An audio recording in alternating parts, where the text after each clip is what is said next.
وما أمروا إلا ليعبدوا الله مخلصين له الدين। মানুষকে একনিষ্ঠভাবে আল্লাহর দাসত্ব করা ছাড়া অন্য কোনো আদেশ দেয়া হয় না। মান আহাব্বা লিল্লাহ ওয়া আবগাদা লিল্লাহ ওয়া আ'তা লিল্লাহ ওয়া মানআ লিল্লাহ ফাকাদ ইস্তাকমালাল ঈমান। আমাদের ভালোবাসা সবই যেন হয় মহান রবের জন্য, রাখো ঘৃণাগুলো তাও যেন হয় শুধু প্রভু তোমারই জন্য। মান আহাব্বা লিল্লাহ ওয়া আবগাদা লিল্লাহ ওয়া আ'তা লিল্লাহ ওয়া মানআ লিল্লাহ ফাকাদ ইস্তাকমালাল ঈমান। যে আলেম কোরআন হাদিসের কথা বলে, সেই আলেমকে কোরআন হাদিসের বয়ান দিয়ে উল্টা জেলে ঢুকায়, এরকম ঘটনা আমাদের দেশে আছে না নাই? আল্লামা সাঈদী 50 বছর কোরআনের কথা বলেছে, আর তারে সাজিয়েছে কি অপরাধী? যুদ্ধ অপরাধী। শুধু এটাই নয়, তাকে মূলত ধর্মীয় অনুভূতিতে আঘাত এনেছে এই মামলা দিয়ে, অর্থাৎ তিনি নাকি ধর্মের অনুভূতিতে আঘাত করেছেন। ইন্না নাহনু নাযালনা যিকরা ওয়া ইন্না লাহু লাহাফিজুন।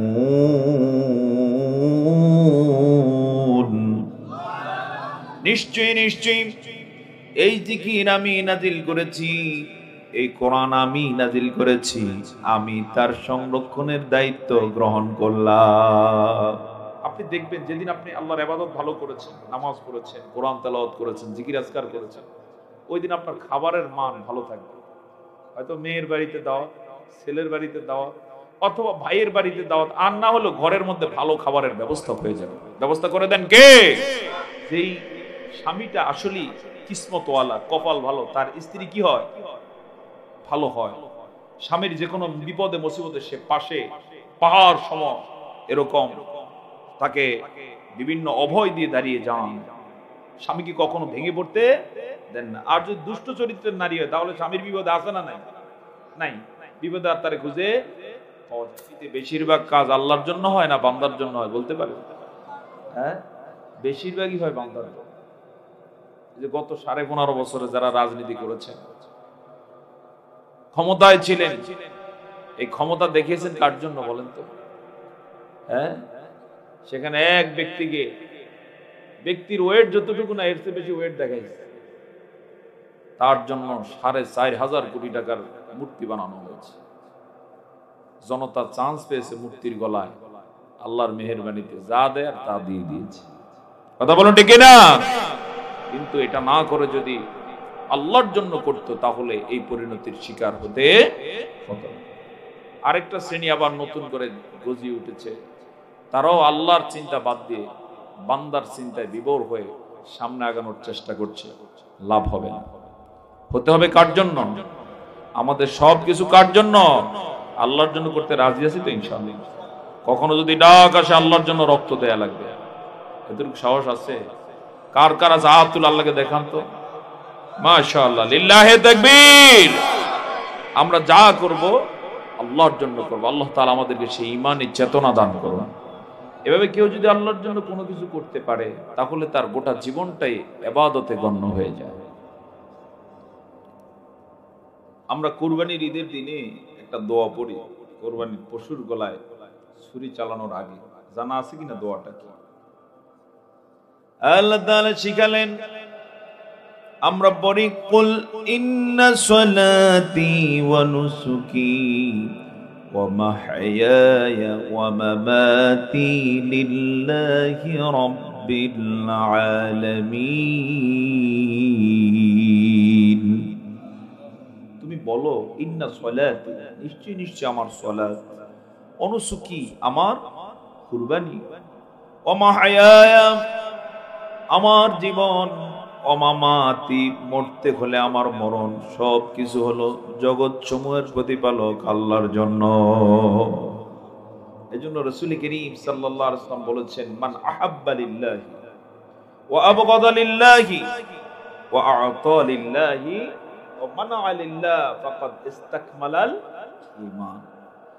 যে ব্যক্তি আল্লাহর জন্যই কাউকে ভালোবাসলো, ওয়া আবগাদা লিল্লাহ, আল্লাহর জন্যই কারোর সাথে শত্রুতা করলো, ওয়া আ'তা লিল্লাহ, আল্লাহর জন্যই কাউকে কিছু দান করলো, ওয়া মানা'a লিল্লাহ, আল্লাহর স্বার্থে কাউকে দান থেকে বিরত থাকলো, ফাকাদ ইসতাকমালাল ঈমান, মূলত সেই তার ঈমানকে পূর্ণ করলো।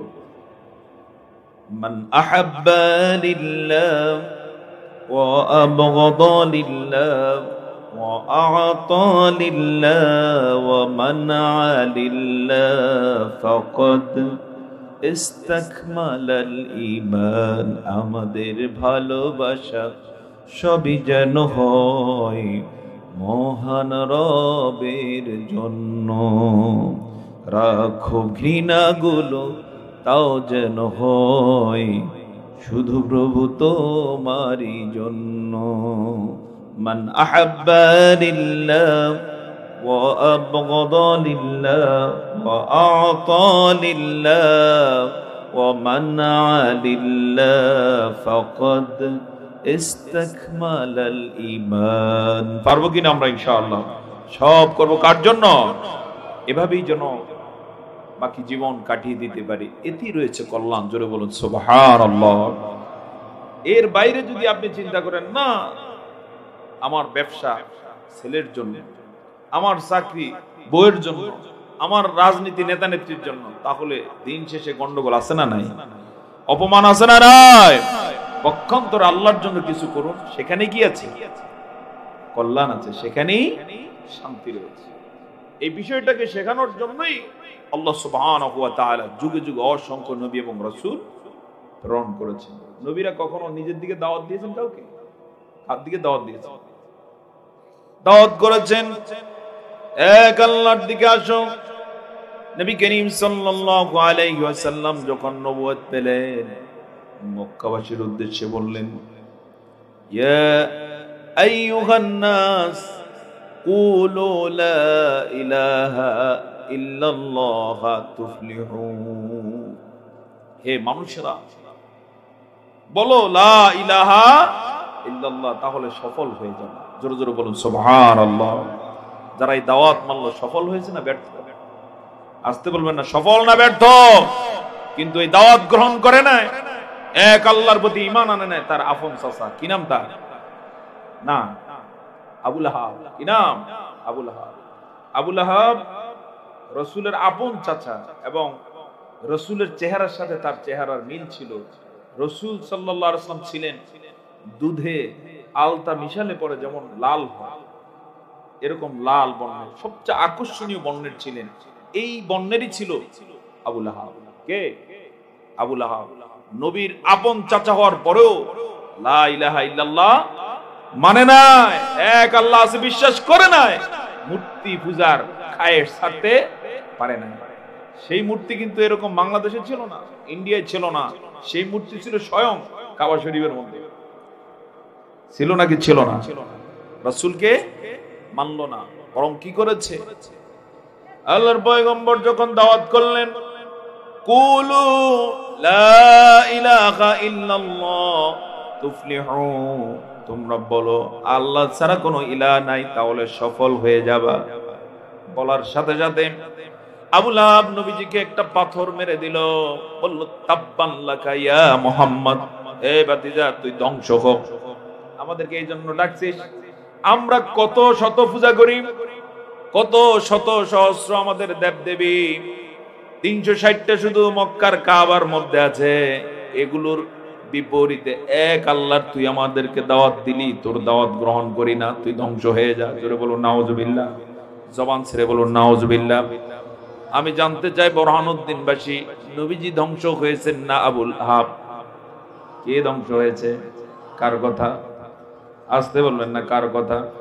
আল্লাহ তাআলা আবু লাহাবের প্রতি এত নাখোশ হলেন, তাকে এত ধিক্কার জানালেন, কিয়ামত পর্যন্ত যত মানুষেরা পৃথিবীতে শিক্ষিত হওয়ার চেষ্টা করবে, যত মানুষেরা কোরআনের সংস্পর্শে আসবে অথবা কোরআন পড়বে, তারা সবাই পেয়ে যাবে এই কথা, তাব্বাত ইয়াদা আবি লাহাবিন ওয়া তাব মা আগনা আনহু মালুহু ওয়া মা কাসাব سيصلى نارا ذات لهب وامرأته حمالة الحطب في جيدها حبل من مسد। মুখস্থ আছে এই সূরা? তাহলে একটু সবাই কণ্ঠ ছেড়ে পড়ুন তো। তাব্বাত ইয়াদা আবি লাহাবিন ওয়া তাব فما أغنى عنه ماله وما كسب سيصلى نارا ذات لهب وامرأته حمالة الحطب في جيدها حبل من مسد। আল্লাহ তাআলা নাখোশ হয়ে গেলেন, সরাসরি সূরা লাহাব নাযিল করলেন, জানিয়ে দিলেন তাব্বাত ইয়াদা আবি লাহাব ওয়া তাব্বা। নবীর ধ্বংস কামনা করেছে আবু লাহাব। আল্লাহ বলছে তাব্বাত ইয়াদা আবি লাহাব, আবু লাহাবের দুই হাত ধ্বংস হয়ে গেল, ওয়া তাব্বা, এবং ধ্বংস হয়েছে সে নিজেও। মা আগনা আনহু মালুহু ওয়া মা কাসাব, সে যা উপার্জন করেছে, ধন সম্পদ যা আজ পর্যন্ত ইনকাম করেছে, কোন সম্পদ কোন সন্তান তার আর কাজে লাগবে না। মা আগনা আনহু মালুহু ওয়া মা কাসাব সায়াসলা নারা যাতা লাহাবি ওয়া ইমরাতু, অচিরেই সে এবং তার বউ প্রবেশ করবে জাহান্নামের মধ্যে। জোরে জোরে বলুন নাউযুবিল্লাহ। লেলিহান অগ্নিতে প্রবেশ করবে। হাম্মালাতাল হাতাব, তার ঘাড়ের মধ্যে খরজুরের রশি নিয়ে ফি জিদিহা হাবলুম মিন মাসাদ, এরকম কাষ্ঠ নিয়ে প্রবেশ করবে, এমন এমন রশি নিয়ে প্রবেশ করবে যেগুলো তার স্বামীকে জ্বালানোর ক্ষেত্রে সহায়ক হবে। জোরে জোরে বলুন নাউযুবিল্লাহ। এই কথাটা কার কথা? জবান ছেড়ে বলুন কার কথা? সম্মানিত ভাই সব, কেন আল্লাহ তাআলা এইভাবে ধরলেন? ধরলেন এই জন্য যে রাসূল সাল্লাল্লাহু আলাইহি ওয়াসাল্লামের দাওয়াত পেও ওই দাওয়াত গ্রহণ করেন। আমি জানতে চাই, ইসলামের দাওয়াত পাওয়ার পরেও এখনো ঘাট তেরা করে এদিক সেদিক সরে যায় এরকম লোক আছে না নাই? অবশ্য বুরহানুদ্দিন এরকম লোক নেই। হ্যাঁ, এক আল্লাহর দাওয়াত এখনো তার ভালো লাগে না। তার ভালো লাগে কি? আল্লাহ ছাড়া অন্য কোন উদ্দেশ্যে কাজ করা, চেষ্টা করা। এই জাতীয় যারা আছেন সাবধান হন। আমি সূরা লাহাব দিয়ে আপনাদের দৃষ্টি আকর্ষণ করব, নচেত বাঁচতে পারবেন না। আবু লাহাবের সর্বশেষ কি হয়েছে জানেন কি? রাসূল করিম সাল্লাল্লাহু আলাইহি ওয়াসাল্লাম কি জীবনী আবু লাহাবের রেকর্ড হলো, আবু লাহাব এমন রোগে আক্রান্ত হয় তার দুই হাত অবশ হয়ে যায়। এরপরে অবস্থা তো ভয়াবহ আকার ধারণ করে যে গোটা শরীরের মধ্যে এমন পচন ধরেছে, এই পচনের কারণে স্ত্রী স্বামীর খোঁজ খবর না রেখে আরেক বাসায় গিয়ে উঠছে। সন্তানরা থাকতে পারে না, এক পর্যায়ে বলছে যে তুমি তোমার বাসায় থাকো, আমরা গেলাম। কয়েকদিন পর্যন্ত চিৎকার চেঁচামেচি আর হয় না। একদিন এসে দেখে কখন মারা গেছে কেউ জানে না, এলাকায় গন্ধের জন্য ঢোকা যায় না। এরপরে সর্বশেষ এখন ঘর তো বাঁচাইতে হবে, পরে তার যে লেপ কম্বল ছিল, যে খাটের মধ্যে থাকতো, এগুলো সব একত্রিত করে এরপরে নিয়ে তাকে পুঁতে ফেলা হয়। নাউজুবিল্লাহ বলবেন না? যে আল্লাহ তাআলা আবু লাহাবকে পরিণতি দিলেন, এই আল্লাহ তাআলা এখনো আছেন না নাই? আসতে বলুন আছেন না নাই? এটা দুনিয়া আল্লাহ তাআলা দেখালেন। দুনিয়া আল্লাহ তাআলা আযাব দেয়া তার টার্গেট নয়, আযাব দুনিয়াতে না আখিরাতে। আসতে বলবেন না দুনিয়াতে না আখিরাতে। এজন্য আসুন, যা করব একজনের জন্য করব। তিনি কে? জবান ছেড়ে চিৎকার করে ভালোবেসে বলুন তিনি কে? তার প্রতি ঈমান রেখে কাজ করে যাব। আল্লাহ তাআলা তৌফিক দান করুন। সকলে বলে আল্লাহুম্মা আমিন। সম্মানিত বুরহানুদ্দিনবাসী, আমি আপনাদের খেদমতে মহাগ্রন্থ আল কোরআনুল কারীমের ৯৮ নম্বর সূরা সূরাতুল বাইয়িনা থেকে ৪টি আয়াত তেলাওয়াত করেছি ৫ থেকে ৮ নম্বর আয়াত পর্যন্ত।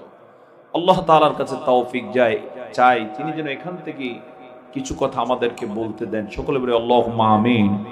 আমার সাথে একটু দোয়া করুন, রব্বি ইশরাহ লি সাদরি ওয়া ইয়াসসির লি আমরি ওয়াহলুল উকদাতাম মিন লিসানি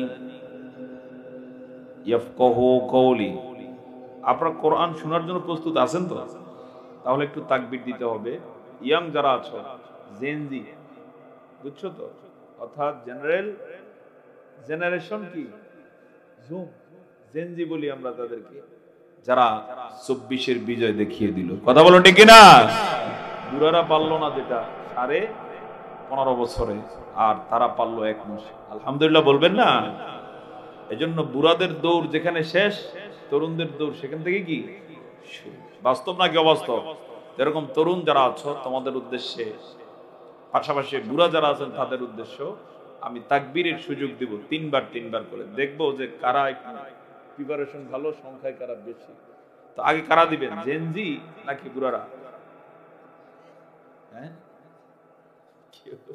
রাজি হইতেছে না। এখানে বসে নেব, আসন খালি রাখার দরকার। কারা দিবেন আগে, মুরব্বীরা নাকি জেনজি সদস্য যারা তারা? হ্যাঁ, যুবকেরা। আচ্ছা, তাহলে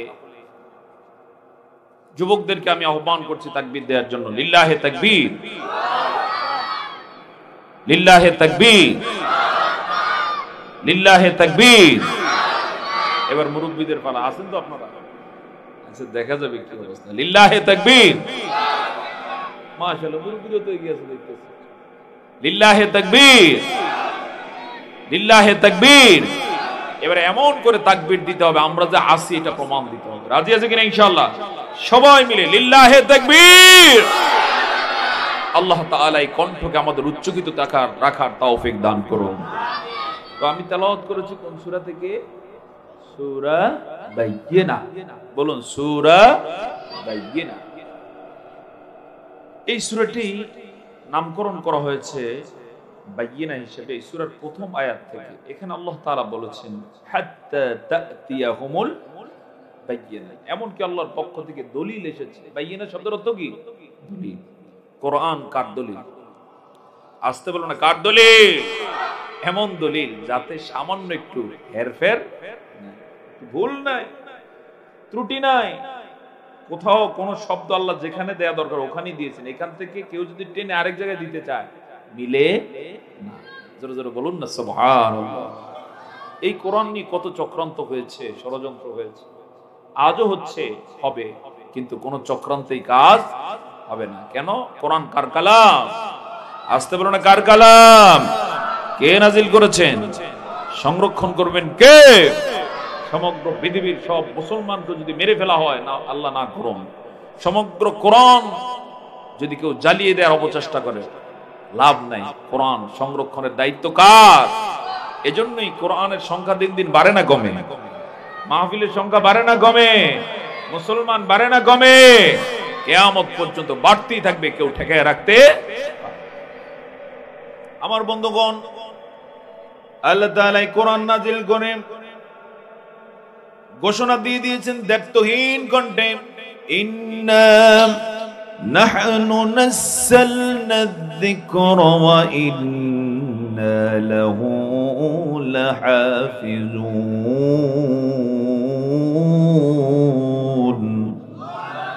নিশ্চয়ই নিশ্চয়ই এই জিকির আমি নাজিল করেছি, এই কোরআন আমি নাজিল করেছি, আমি তার সংরক্ষণের দায়িত্ব গ্রহণ করলাম। সুবহানাল্লাহ। এজন্য আমাদের সৌভাগ্য যে আমরা সেই কোরআনের সাথী হতে পেরেছি। বলুন না আলহামদুলিল্লাহ। যদিও হক আদায় করে হতে পারি, আজকের আলোচনা থেকে আমি ভূমিকা স্বরূপ দৃষ্টি আকর্ষণ করব, এই কোরআনকে সাথী বানাতে চেষ্টা করব। রাজি আছে কিনা ইনশাআল্লাহ? আমরা একদিন থাকবো না এই পৃথিবীতে। আজকে যেমন আছি, একদিন এই পৃথিবীতে থাকবো না। আমাদের পরবর্তী ডেস্টিনেশন হচ্ছে কবর। বাস্তব না অবাস্তব? এখানে এমন কেউ আছেন কিনা যে হুজুর না আমি কবরে যাব না, আমি রাজনীতিবিদ, ক্ষমতা মাত্র গেল আসতেছি আবার আফার মতো যে আমি চট করে ঢুকে যাব, এরকম আমি চট করে থেকে যাব? আছেন কেউ এরকম? না। আবার যারা 15.5 বছরের ক্ষমতায় ছিলেন না, এখন সামনে আসতে হবে, সুতরাং কবরে যাওয়া লাগবে না। আছেন কেউ? কেউ নাই। বরং আমাদের বাস্তবতা হলো এমন, আজকের মাহফিলে বসছি, হয়তো এমনও হতে পারে কাফনের কাপড় বাজার পর্যন্ত পৌঁছে গেছে। হতে পারে নাকি পারে না? সুবহানাল্লাহ। এই বাস্তবতার মাঝে আমরা কিছুদিন বিস্ময়কর ভাবে বেঁচে আছি। জোরে জোরে বলুন সুবহানাল্লাহ। এই জন্য আমাদের দায়িত্ব কম না অনেক বেশি? সময় কম কিন্তু দায়িত্ব অনেক বেশি। যার কারণে ইতিহাসে একজন মনীষাকে পাওয়া যায়, তিনি কখনো যদি কাউকে রাস্তাঘাটে হাসতে খেলতে দেখতেন, মাঠে খেলতেছে, উনি আফসোস করে সাথীদেরকে বলতেন, আমার ইচ্ছে হয় ওদের হয়তোবা সময়ের দাম নাই, কিন্তু আমি তাদের সময়গুলো কিনে নিতে চাই, কারণ আল্লাহর এত কাজ আমার বাকি যেগুলো এখনো করতে পারি না। ওরা যে হেসে গেলে সময়টা বরবাদ করে দিচ্ছে, আমি চাই তাদের কাছ থেকে সময়টা কিনে নিয়ে আমি কাজে লাগাই। এরকম সময় বরবাদ করে আমাদের সমাজের লোক আছে না নাই? আসতে বলবেন আছে না নাই? অথচ সময় খুব কম। আমরা যে প্রতিটি নিঃশ্বাস ছাড়ছি, এই প্রতিটি নিঃশ্বাস আল্লাহর কাছে হিসাব আছে না নাই? আল্লাহ তাআলা কি অগণিত নিঃশ্বাস দিয়েছেন আমাদেরকে, নাকি নির্ধারিত? কথা বলুন। নির্ধারিত। আমি আপনি মনে করছি অগণিত, কিন্তু আল্লাহ তাআলা একটা হিসাব রেখেছেন। সাপোজ 1 লাখ নিঃশ্বাস নেব, এটা তার লেখা আছে। যেদিন 1 লাখ শেষ, লোকেরা বলবো উনি স্টক করেছে, কথা বলতেছিলেন আর নাই। ঘটনা আছে না নাই? এরকম আল্লাহ তাআলা নিঃশ্বাস লিখে রেখেছেন, কতটা শব্দ বলবো লিখে রেখেছেন, কয়টা কদম দুনিয়াতে আমরা দেব লেখা আছে না নাই? কি পরিমাণ রিজিক আমরা পাবো লেখা আছে না না? এখন কেউ বলতে পারেন, হুজুর কি বলেন আপনি, আমি যে বেহিসাবে খাচ্ছি, জবাবটা আপনাকে এভাবে দেব। অসংখ্য মানুষকে দেখবেন, মানুষটা এখনো সুস্থ আছে, খেতে পারে না, আছে না নাই? এর কারণ হলো রিজিক তার বরাদ্দ ছিল নির্ধারিত হায়াত পর্যন্ত, বেশি খেয়ে হায়াতের আগে রিজিক শেষ, এজন্য খাবার বন্ধ। যার কারণে রাসূলের সুন্নাহ মানার কোনো বিকল্প নাই। রাসূল কি বেশি খেতেন নাকি পরিমিত? পেটকে তিনি 3 ভাগ করতেন খাবারের ক্ষেত্রে।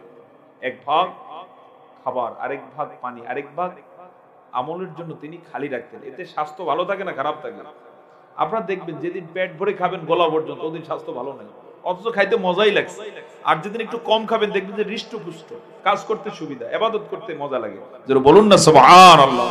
তো রাসূল দেখিয়েছেন কিভাবে খেতে হয়, এজন্য সারা জীবন তিনি সুস্থ ছিলেন। সুবহানাল্লাহ বলুন। আর আজকে বেশি খাওয়ার পাবলিক যারা, এই কিছুদিন পরেই বলে যে ডায়াবেটিক। এলাকায় তো এমন দেখা যায় না, গ্রামে গঞ্জে, কিন্তু শহরে আছে এরকম। ফজরের নামাজ নাই, ঠিকমতো নামাজও পড়ে না, সকালবেলা শু এক জোড়া পরে, হাফ পিন একটা পরে সামনে লাফালাফি শুরু করছে, দৌড়ায়। দেখছেন কিনা কখন? ওর লাফালাফি দেখিয়ে বোঝা যায় কোন তালের মানুষ। এই লাফালাফি করা লাগে কেন? কারণ খাবারে কোনো এক সময় হয়তো লিমিট মানে নেই। তো সম্মানিত বন্ধুগণ, খাবারের নির্ধারিত হিসাব আল্লাহর আছে না নাই? অনুরূপভাবে নিঃশ্বাস, আমি আপনি হয়তো কোনোদিন হিসাব করি না, কিন্তু নিঃশ্বাসেরও আল্লাহ সুবহানাহু ওয়া তাআলার নির্ধারিত লিমিটেশন দেয়া আছে। এর বাইরে একটা মুহূর্ত আমরা থাকতে পারবো না। এই যে পানি পান করি, এটারও কি আছে? লিমিট দেয়া আছে। কখনো কখনো দেখবেন এমন রোগী, সে পানি পান করতে চায়, ডাক্তার তাকে পানি পান করতে দেয় না, পানি না পান করি সে মারা যায়, আছে না নাই? এর কারণ কি? কারণ হচ্ছে তার পানি আর নাই। সুবহানাল্লাহ। অনেককে এমন দেখবেন, এত সুন্দর মানুষ অসুস্থ হয়েছে, হসপিটালে ভর্তি করার পরে জবান বন্ধ, বহু কথা বলতে চায়, ফেল ফেল করে তাকিয়ে থাকে, কথা বলতে পারে না, আছে না নাই? এর কারণ হলো জবানে যে শব্দগুলো বলার মতো তার জন্য বরাদ্দ ছিল, অনেক আগেই ফটফট করে সব বলে ফেলেছে, এজন্য বলার আর ভাষা নাই। আল্লাহ তাআলা আমাদেরকে যে রিজিক দিয়েছেন, সেই রিজিকের মধ্যে বরকত দান করুন। সকলে বলে আল্লাহুম্মা আমিন।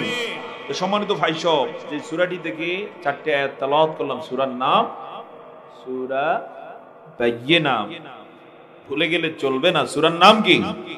সূরা বায়্যিনা, অর্থ হচ্ছে দলিল। এই সূরাটি পবিত্র মক্কাতে নাজিল হয়েছে। কোথায়?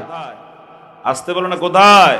মক্কায় নাজিল হয়েছে। আমি তাকবীর দিয়ে নিয়েছি আপনাদের সকলকে নিয়ে, যেন কথা বললে আপনার হৃদয়ের মধ্যে কথাটা গাঁথে। যেটা বলুন না আলহামদুলিল্লাহ। তো আমার সাথে একটু কথা বলবেন, ইন্ডিয়ানদের মতো হবেন না।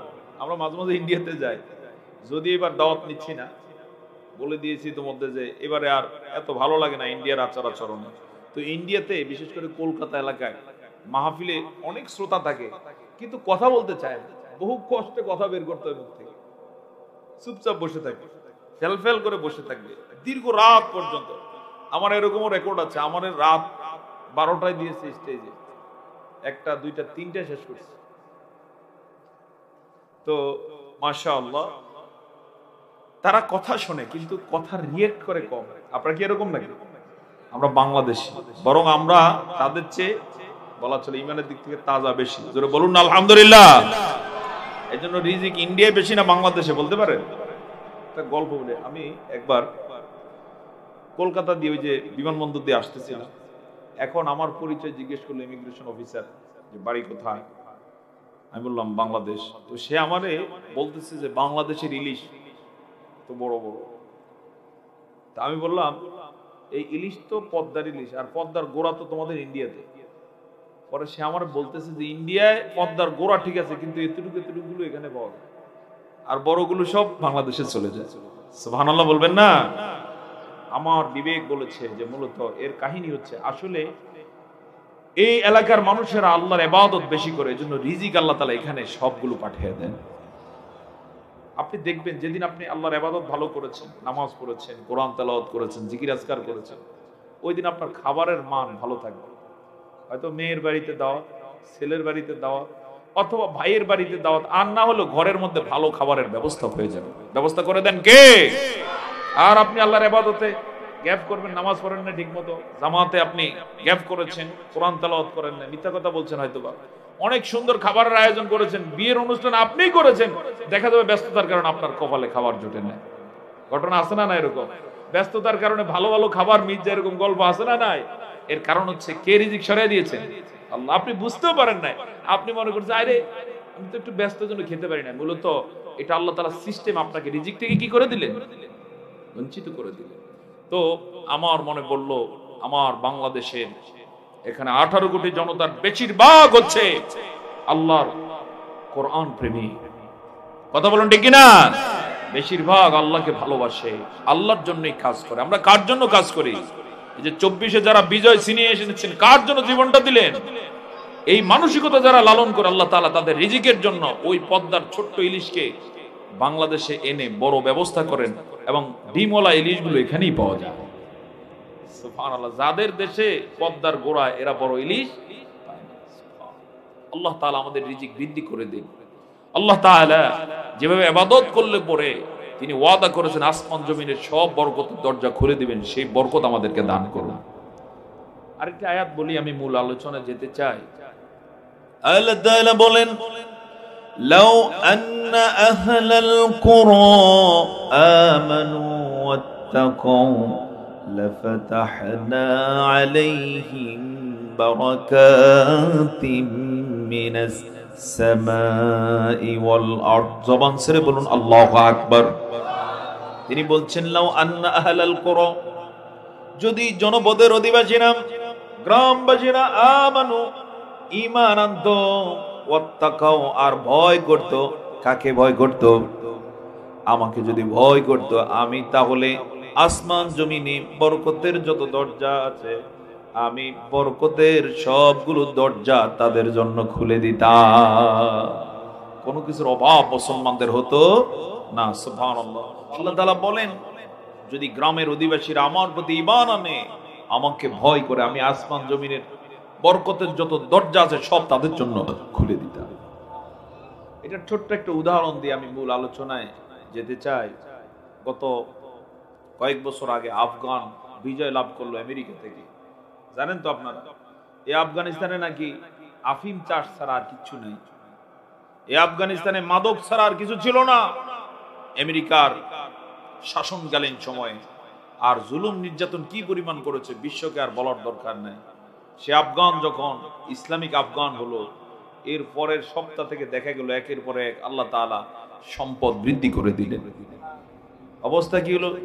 তেলের খনি পাওয়া গেল, গ্যাসের খনি পাওয়া গেল, এরপরে ফলে ফসলে গোটা আফগান ভরপুর হয়ে উঠল। আমাদের দেশ এত শস্য শ্যামলা, এত সুন্দর, আমাদের দেশের কোন ফল বা আমাদের দেশের কোন উৎপাদিত পণ্য আফগানে গিয়েছে এরকম রেকর্ড নাই। কিন্তু আফগানিস্তানের পামির কোলা নামে জুস, অনেকদিন পর্যন্ত আপনারা হয়তো অনলাইনে দেখেছেন, প্রচার চলেছে ব্যাপক, যে ওখানে আনারের জুস, আঙ্গুরের জুস, এগুলো খুব সুস্বাদু বাংলাদেশে আসতেছে।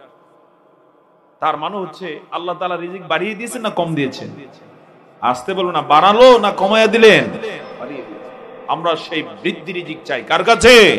এটার জন্য কি আনতে হবে? আল্লাহর প্রতি ঈমান রাখতে হবে, এক আল্লাহর প্রতি আস্থা বিশ্বাস রেখে আমরা কাজ করব।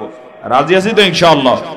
কেউ না করুক, আমি করব কাজ। এভাবে যদি করতে পারি রিজিক বেড়ে যাবে ইনশাআল্লাহ। আল্লাহ কবুল করুন, সকলে বলে আল্লাহুম্মা আমিন। তো আমার সাথে বলুন, আউযু বিল্লাহি মিনাশ শাইতানির রাজীম, বিসমিল্লাহির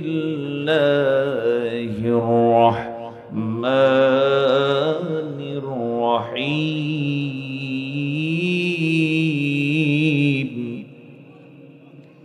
وما أمروا إلا ليعبدوا الله مخلصين له الدين حنفاء ويقيموا الصلاة ويؤتوا الزكاة وذلك دين القيمة।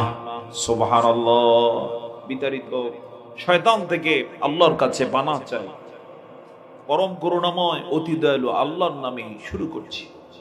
ওয়ামা উমিরু, আর তোমাদেরকে আদেশ দেয়া হয় না, ইল্লা লিয়াবুদুল্লাহ, একমাত্র কেবলমাত্র দাসত্ব চলবে আল্লাহ তাআলার। এই আদেশ ছাড়া অন্য কোনো আদেশ তোমাদেরকে দেয়া হয় না।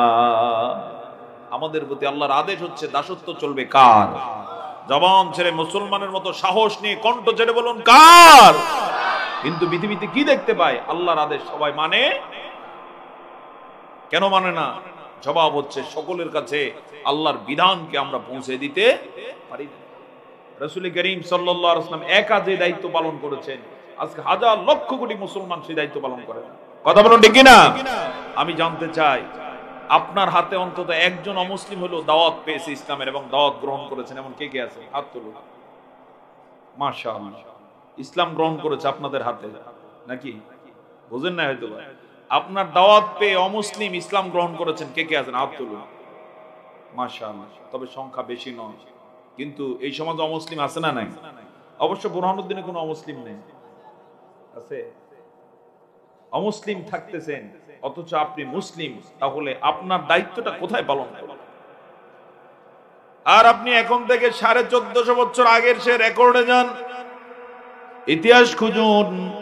গোটা মক্কাতে সব মুশরিক আর মুশরিক, নরমাল কোন মুশরিক না, এমন মুশরিক শিরকের উপরে তারা অটল অবিচল। মূর্তির জন্য বলি দিত, মূর্তির জন্য পাঠা বলি দিত, মূর্তির সামনে মাথা নত করত, এমনকি ভালো কোনো কাজের জন্য বের হলে মূর্তির কাছে ধর্ণা দিয়ে যেত। আল্লাহর পয়গম্বর যখন বুঝিয়ে দিলেন মূর্তির কোনো ক্ষমতা নাই, ক্ষমতার মালিক একজন, তিনি কে? রাসূল সাল্লাল্লাহু আলাইহি ওয়াসাল্লাম যখন জানালেন আলা লাহুল খালকু ওয়াল আমর, সাবধান সাবধান, সৃষ্টি যার, আইন চলবে তার।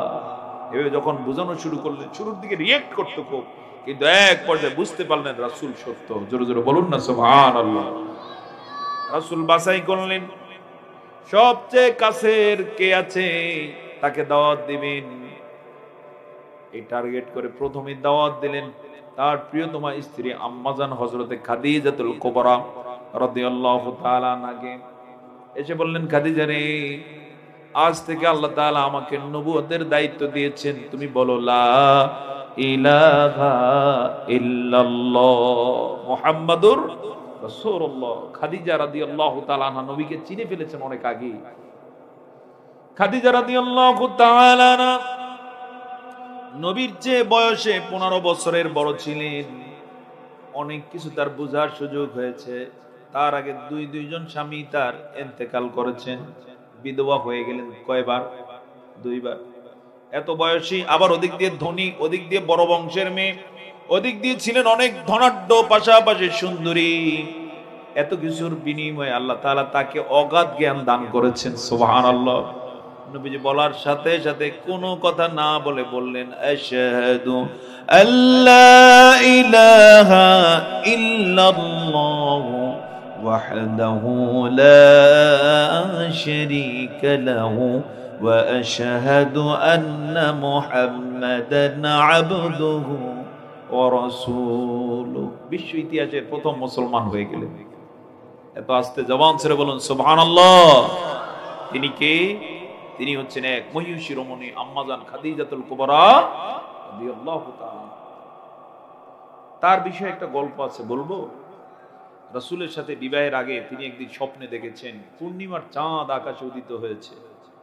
তিনি চাঁদের দিকে হাত পেতে দিলেন, চাঁদ ওখান থেকে খসে পড়ে তার বুকের মাঝে, কোলের মাঝে এসে আশ্রয় গ্রহণ করে। ঘুম ভেঙে যায়। কি স্বপ্ন দেখলেন, কি স্বপ্ন দেখলেন? কেউ ব্যাখ্যা দিতে পারে না। একজন ব্যাখ্যা দিলেন যে মনে হচ্ছে সত্যি সত্যি এক পূর্ণিমার চাঁদ তোমার কোলে ধরা দিবে। সর্বশেষে তিনি সেই স্বপ্নের ব্যাখ্যা পেলেন। তিনি হলেন স্বয়ং মুহাম্মদুর রাসূলুল্লাহ সাল্লাল্লাহু আলাইহি ওয়াসাল্লাম। আল্লাহ তাকে তার স্বামী হিসেবে দান করেছেন। এবং রাসূল নবুয়ত যখন পাবেন, আপনারা জেনে থাকবেন, সহিহ বুখারীর বর্ণনা, যেই রাতে রাসূল করিম সাল্লাল্লাহু আলাইহি ওয়াসাল্লামকে জিবরাইল এসে দেখা দিলেন, জিবরাইল এসে নবীজিকে এরকম বুকের সাথে কি চেপে ধরলেন। কয়বার? 3 বার। এটা বলতে গেলে এই বিষয়ে সারা রাত আলোচনা করা যায়, আমি সেদিকে যাব না, শুধু বুঝার জন্য যে পাঠটা আনা দরকার।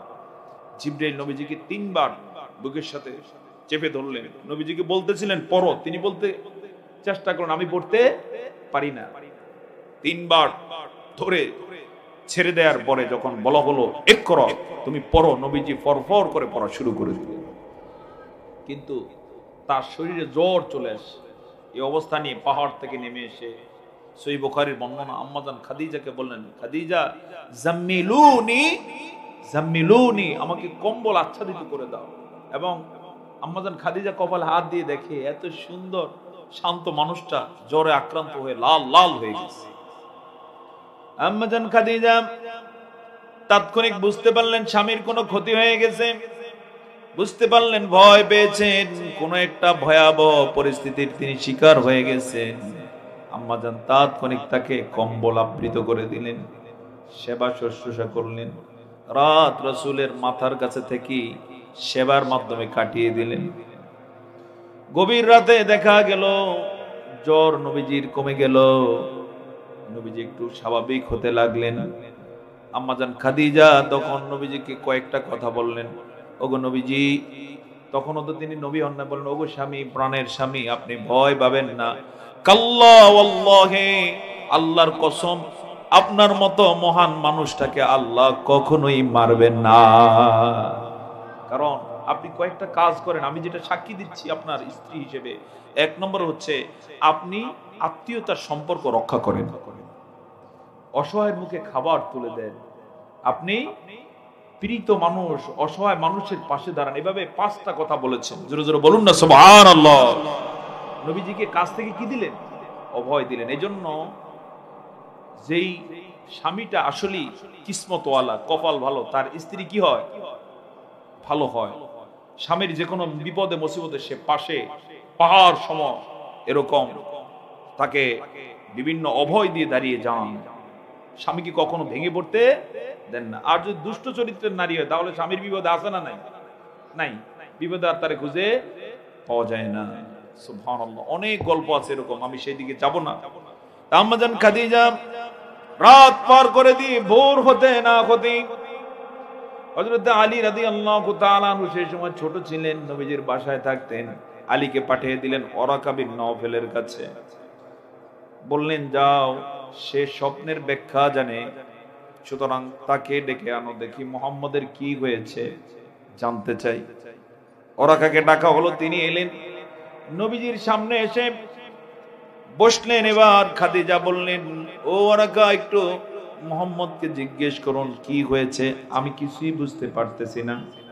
এবার নবীজি বললেন, আমি পাহাড়ে ছিলাম, একজন মানবরূপী বিশাল মানুষ হিসেবে তাকে মনে হয় না, শুভ্র দেহের অধিকারী, চুলগুলো খুসখুসে কালো। আমাকে এসে বললেন ইকরা। আমি বললাম আমি পড়তে পারি না। না বলার সাথে সাথে আমাকে বুকের সাথে চেপে ধরেছেন, আবার ছেড়ে দিলেন। এভাবে তিনবার হওয়ার পরে আমাকে বললেন ইকরা। তিনি এভাবে তেলাওয়াত করে জানালেন। সাথে সাথে ওয়ারাকা বিন নওফাল চিৎকার দিয়ে বলে উঠলেন নামুস নামুস নামুস। সুসংবাদ, মুহাম্মদ তোমার কাছে যিনি এসেছেন তিনি আল্লাহর ফেরেশতা, তার নাম নামুস।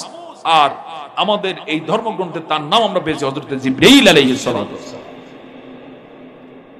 এবং সুসংবাদ, আখিরি জামানার পয়গম্বর হিসেবে তোমাকে মনোনীত করা হয়েছে। জবান ছেড়ে বলেন সুবহানাল্লাহ। এক পর্যায়ে অবাক করা তথ্য দিলেন ওয়ারাকা বিন নওফাল। আফসোস করে বললেন, হায় আফসোস, উনি ওই সময় চোখে তেমন দেখতেন না, বুড়ো হয়ে গেছে এবং অতীতের ইনজিল কিতাবের তিনি অনুসারী ছিলেন এবং বিজ্ঞ অতীতের পুরাতন আলেম ছিলেন। তিনি আফসোস করে বললেন, আমার আফসোস, আমার বয়সও বেশি নাই, আমি যদি ওই দিন পর্যন্ত বেঁচে থাকতাম যেদিন তোমাকে মক্কা থেকে বের করে দেওয়া। নবীজিকে বলতেছেন, নবীজিকে মক্কা থেকে বের করার 13 বছর আগে, অর্থাৎ নবুয়তের সূচনায়, যে কি করে দেওয়া হবে, বের করে দেওয়া। রাসূল অবাক হয়ে গেলেন যে মক্কাবাসী আমাকে বলে আল আমিন, সবচেয়ে বিশ্বস্ত এবং সবার প্রিয় পাত্র কে? মুহাম্মদুর রাসূলুল্লাহ সাল্লাল্লাহু আলাইহি ওয়াসাল্লাম, তাকে বের করে দেওয়া হবে। বললেন, হ্যাঁ, তুমি যে এক আল্লাহর দাওয়াত নিয়ে এসেছো, এই দাওয়াত দেওয়ার সাথে সাথে অতীতের রেকর্ড হচ্ছে কোন নবীর সাথে জালেম, নাফরমান, নাস্তিক, মুশরিক, মূর্তি পূজারীরা কখনো ভালো কাজ করে নাই। কথা বলো ঠিক কি না? তারা কি করেছে? তাদের নবীকে কাউকে হত্যা করেছে। যেমন হযরত ইয়াহইয়া আলাইহিস সালাম কি করেছে? তাকে হত্যা করেছে। জাকারিয়া আলাইহিস সালাম তাকে 2 টুকরা করে ফেলেছে। তোমাকেও তারা মক্কায় থাকতে দিবে না। তবে আমি কথা দিচ্ছি মুহাম্মদ, আমি যদি বেঁচে থাকি সর্বাত্মক প্রস্তুতি নিয়ে তোমার সহায়তা করব। জোরে বলুন না সুবহানাল্লাহ। কিন্তু এর অল্প কিছুদিন পরেই তিনি মারা যান। এজন্য ইতিহাস উল্লেখ করে তিনি আল্লাহর কাছে মুসলমান হিসেবেই চলে গেলেন। তো আমার বন্ধুগণ, আল্লাহ তাআলা বলছেন, ওয়ামা উমিরু ইল্লা লিয়াবুদুল্লাহা মুখলিসিনা লাহুদ্দীন। মানুষকে একনিষ্ঠভাবে আল্লাহর দাসত্ব করা ছাড়া অন্য কোনো আদেশ দেয়া হয় না। অর্থাৎ আল্লাহ সকলকে দাসত্ব করার জন্য বলেছেন। কার? আসতে বলবেন না কার? আমি জানতে চাই আমরা কার দাস। আসতে বলবেন না কার, নাকি মানুষের? কার দাস? এজন্য গোলামি করি আমরা কার? এক আল্লাহ ছাড়া আমরা কারো গোলামি করি না, কারো গোলামি জায়েজ নাই। আল্লাহ তাআলা আরো বলেন, হুনাফা, একনিষ্ঠভাবে আল্লাহর দাসত্ব করবে, গোলামি করবে, আদেশ তিনি দিয়েছেন, অন্য কোনো আদেশ দেন নাই। ওয়ায়ুকিমুস সালাতা, দ্বিতীয়ত আদেশ দান করেছেন যেন নামাজ কায়েম করা হয়। আমি জানতে চাই নামাজ কয় ওয়াক্ত? কয় ওয়াক্ত? সবাই 5 ওয়াক্ত পড়েনি। এরকম কিছু মুসলমান পাওয়া যায়, মুসলমানের খাতায় নাম থাকা সত্ত্বেও 5 ওয়াক্ত নামাজ পড়ে না। আছে না? এরকম আমরা জুমার দিনে আসে কোনো মতে মনে হচ্ছে তার উপরে শুধু জুমার নামাজটা ফরজ হয়েছে, আর বেগুনা মাসুম সে। অবশ্য বুরহানুদ্দিন এই জাতীয় এই তালের মুসলমান নাই, আছে। আবার কিছু মুসলমান আছে এমন, ঈদের দিনে শুধু তাকে ঈদগাহে পাওয়া যায়, 5 ওয়াক্ত আসে না, জুমায়ও আসে না। অথচ আল্লাহ তাআলার বক্তব্য হলো সালাত কয় ওয়াক্ত? কত ওয়াক্ত? রাসূল যখন মেরাজে গেলেন, এই যে মাসটা, এটা মেরাজের মাস, রজব মাসে রাসূল কোথায় গেলেন? মেরাজে। সেখানে আল্লাহ তাআলা স্পেশালি রাসূলকে যে উপহার দিলেন অন্যতম হচ্ছে 5 ওয়াক্ত সালাত। প্রথমে কয় ওয়াক্ত দিয়েছিলেন জানেন কিনা আপনারা? 50 ওয়াক্ত। কিন্তু রাসূল বারবার রিকোয়েস্টের কারণে আল্লাহ তাআলা কয় ওয়াক্ত করে দিলেন? 5 ওয়াক্ত দিয়ে আল্লাহ তাআলা নির্ধারণ করে দিলেন, হাবিব সালাত 5 ওয়াক্তই দিলাম, তবে আপনার যে উম্মতেরা 5 ওয়াক্ত সালাত গুরুত্ব দিয়ে ইহতিমামের সাথে আদায় করবে তাদেরকে আমি 50 ওয়াক্তেরই সওয়াব দিয়ে দেব। আমরা যে নামাজ পড়ি 5 ওয়াক্ত, সওয়াব কত ওয়াক্তের পাই? আর পক্ষান্তরে যারা 5 ওয়াক্ত সালাত ঠিকমতো আদায় করে না, কত ওয়াক্ত হারাইলো? কত? 50। আজকে মনে করছে যে কেউ তারা ধরে না, পুলিশ তারে কোনোদিন নামাজের জন্য জিজ্ঞাসাবাদ করে নাই, অর্থাৎ পুলিশ নিজেও তো নামাজ পড়ে না, এরকম রেকর্ড আছে না নাই? সরে সরে সব কি খালি মনে করছে কেউ করে ধরার মতো নাই, কিন্তু ধরার দিন আছে না নাই? কোন দিন? হ্যাঁ, বিচারের দিন। কোরআনের ভাষায় মালিকি ইয়াউমিদ্দিন, বিচার দিনের মালিক, সেদিন ধরা আছে না নাই? সেদিনে প্রথম প্রশ্নটা কিসের করা হবে জানে? হ্যাঁ, এই যে বাচ্চারা জানে, একটা হাদিস ঐতিহাসিক, আল্লাহর পয়গম্বর বলেন, আউয়ালু মা ইউহাসাবু বিহিল আবদু ইয়াউমাল কিয়ামাতিস সালাহ, কিয়ামতের দিনে সর্বপ্রথমে যে হিসাব নেওয়া হবে সেটা হলো সালাত। আমি জানতে চাই এক মাসে কয় ওয়াক্ত সালাত বলেন তো? 30 দিন হলে 5 30 150। আল্লাহর জন্য হিসাব বের করা সহজ না জটিল? কেউ যদি 2 বছর হায়াত পেয়ে থাকে তাহলে 150 গুণ হলো কত? 24। তাহলেই তো বের হয়ে আসে যে আল্লাহর গোলাম কয় ওয়াক্ত সালাত পেয়েছে। আর হিসাবে আল্লাহর সামনে তো বিশাল রেকর্ড পেশ করা হবে। ওই রেকর্ড দেখে তিনি দেখবেন যে 5 ওয়াক্ত গুণ হইল কত? 30 দিন গুণ হইল 24 মাস, ইকুয়াল এত। আছে কত? ধরা খাওয়ার সম্ভাবনা আছে না নাই? এজন্য 5 ওয়াক্ত সালাতের বিষয়ে কোনো কার্পণ্য করা যাবে না, বরং একনিষ্ঠভাবে এই সালাত আদায় করুন। এই সালাতের অনেক ফয়েদ রয়েছে, অন্যতম হচ্ছে আল্লাহ তাআলা রিজিকের টেনশন দূর করে দেন। 5 ওয়াক্ত সালাত যে গুরুত্ব দিয়ে আদায় করবে তার রিজিকের কি থাকবে না? টেনশন থাকবে না। থাকবি বা কেন? সে বারবার ধন্না দেয় কার কাছে? সালাতে সে বলেন, ইয়াকা নাবুদু ওয়া ইয়াকা নাস্তাঈন, you we worship and you we ask for help. আমরা একমাত্র তোমারই ইবাদত করি আল্লাহ তাআলা, আর আমরা একমাত্র তোমারই সাহায্য চাই। এতটুকু যে আল্লাহর কাছে বুঝে বুঝে বলতে পারে, তখন তার কোনো টেনশন থাকার কথা? আর হাদিসে এসেছে, যখন এই আয়াত কেউ পড়ে নামাজে, আল্লাহ তাআলা ফেরেশতাদেরকে সাক্ষী রেখে বলেন, হাদা বাইনি ওয়া বাইনা আবদি, আয়াত আমার মাঝে আর আমার বান্দার মাঝে ভাগ করে নিলাম। অর্থাৎ আমার গোলামের দায়িত্ব ছিল আমার ইবাদত করা, আর আমি রব, আমার দায়িত্ব হচ্ছে আমার গোলামকে সহায়তা করা। এজন্য সালাত আদায় করে কেউ কোনোদিন হতভাগা হয় না, কারো কাছে হাত পাতা লাগে না, তার হাত ভরপুর করে দেন কে? আমার বন্ধুগণ, এরপর আল্লাহ তাআলা তৃতীয় আদেশ হলো ওয়ায়ুতুজ যাকাত, যাকাতকে দিয়ে দিতে হবে। যাকাত মুসলমানদের জীবনে আছে না নাই? যাকাত শুধু খাইতে হয় নাকি দিতেও হয়? খাবে কারা, দিবে কারা? খাবেন তারা।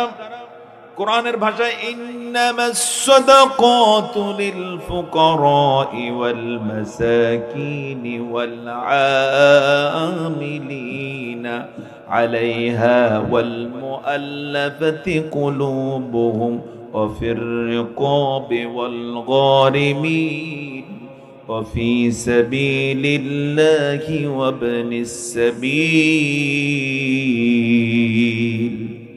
এরা যাকাত খাবেন। এক নম্বরে যারা ফকির হবে। কারা ফকির?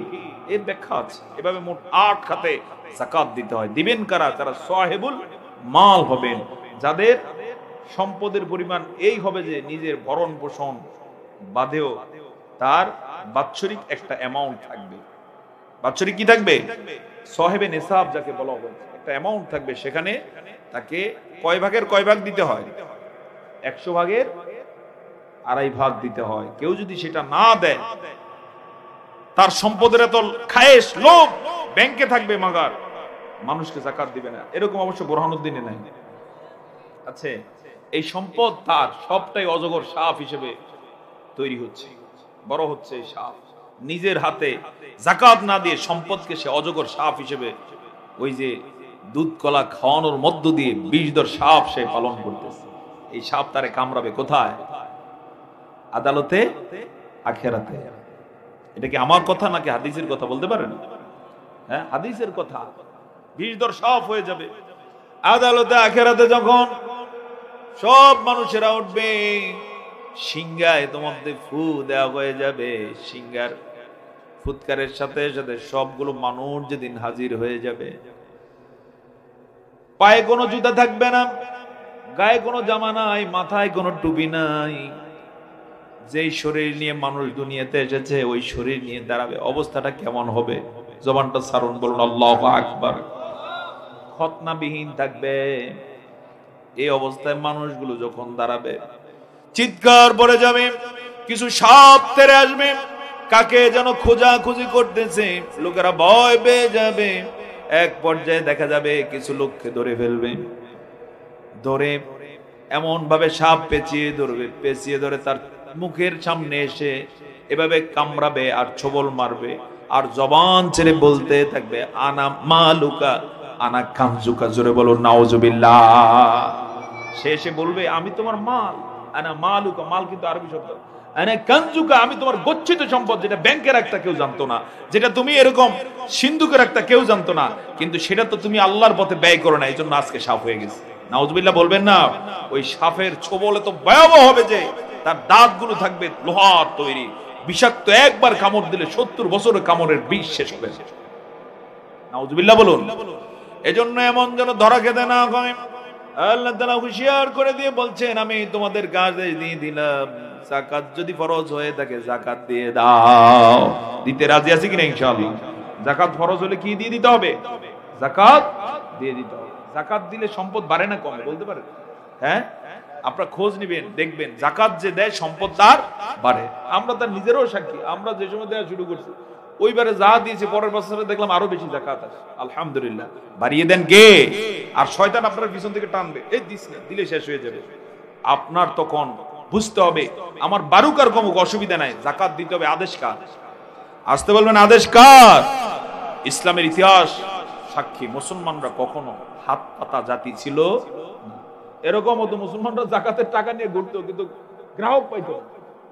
ওমর ইবনে আব্দুল আজিজ রহমতুল্লাহ আলাইহির সময় একটা ঘটনা আছে, এক লোক এক সপ্তাহ পর্যন্ত যাকাত দাতা ফকির খুঁজতেছে, নাই, কিন্তু দিতে হবে, এটা হলো ফরজ। যাকাত খাওয়া ফরজ না দেওয়া ফরজ বলতে পারেন?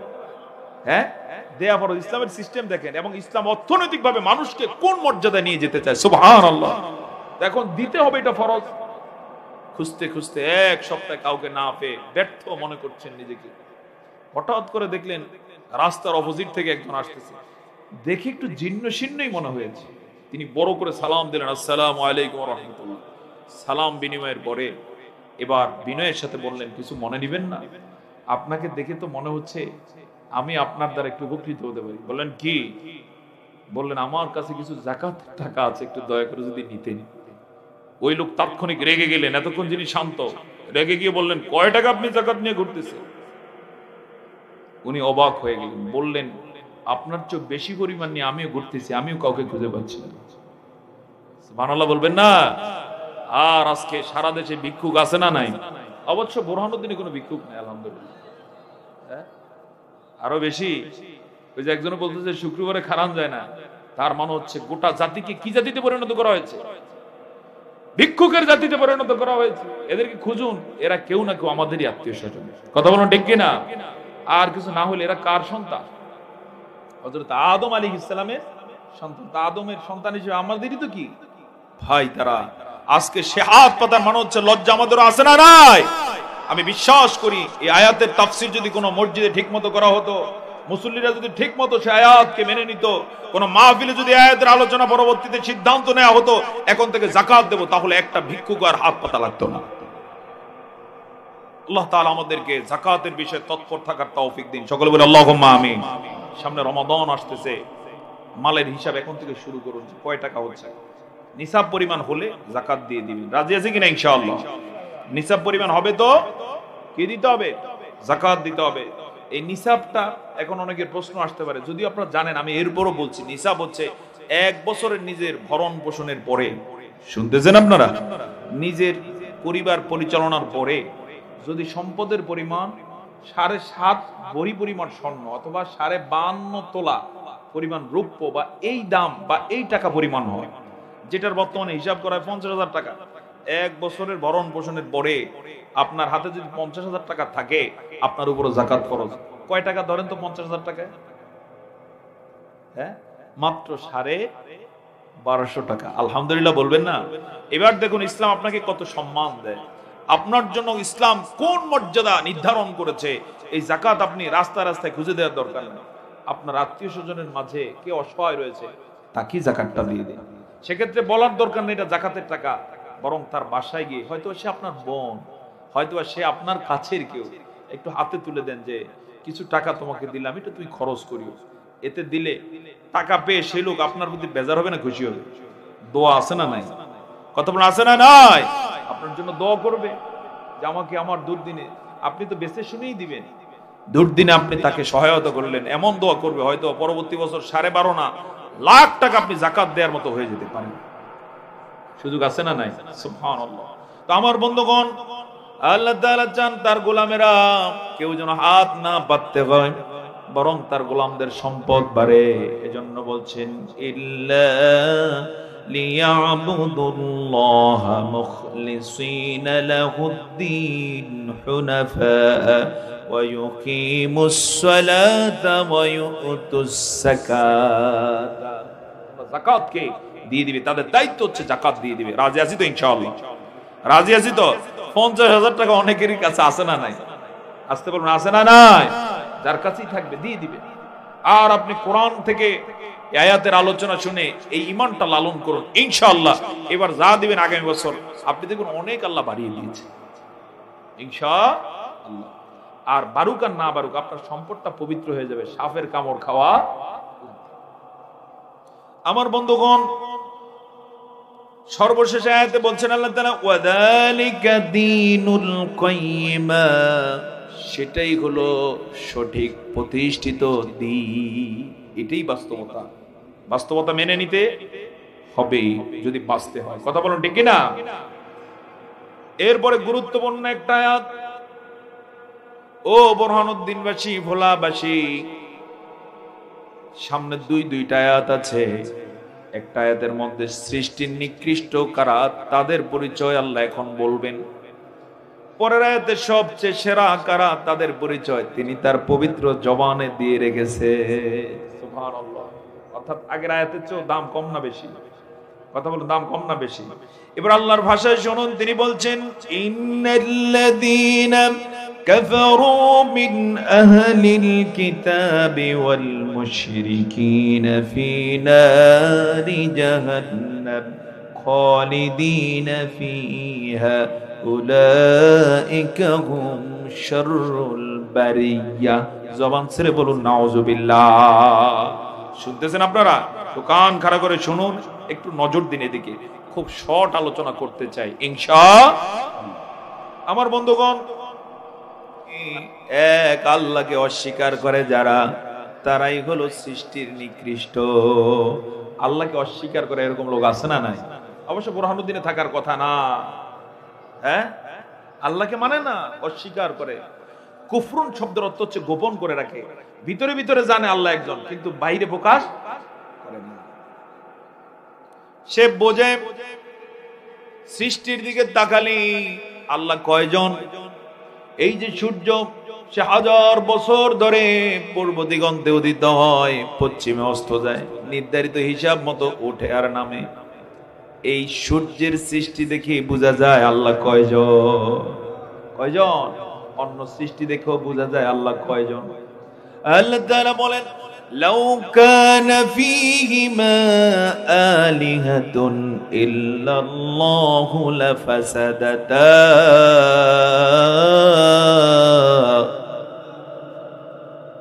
যদি আকাশ জমিনে এক আল্লাহ ছাড়া যদি দুইজন থাকতেন অথবা একাধিক আল্লাহ যদি হতেন, তাহলে সব কিছু লন্ডভন্ড হয়ে যেত।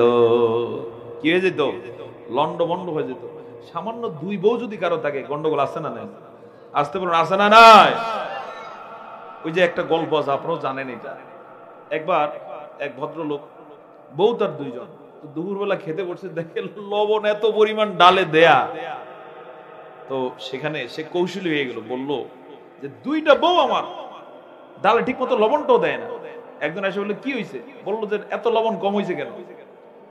তো প্রথম বউ মূলত লবণ ঠিক মতোই দিছে, বুঝছেন কিনা? কিন্তু দ্বিতীয়টা আইসা প্রথম বউ যেহেতু আজকে রান্না করতেছে এই জন্য তারে কালার করার জন্য সেও লবণ দিছে। এখন স্বামী বেচারা কৌশলে বলতেছে লবণ কি দিছে, কম দিছে। এখন ওই দ্বিতীয় ধরা খেয়ে গেল, বলল আমি কতটুকু দিছি এই কারণে এতটুকু জন্য এটা হইতো না। বুঝতে পারছেন তো?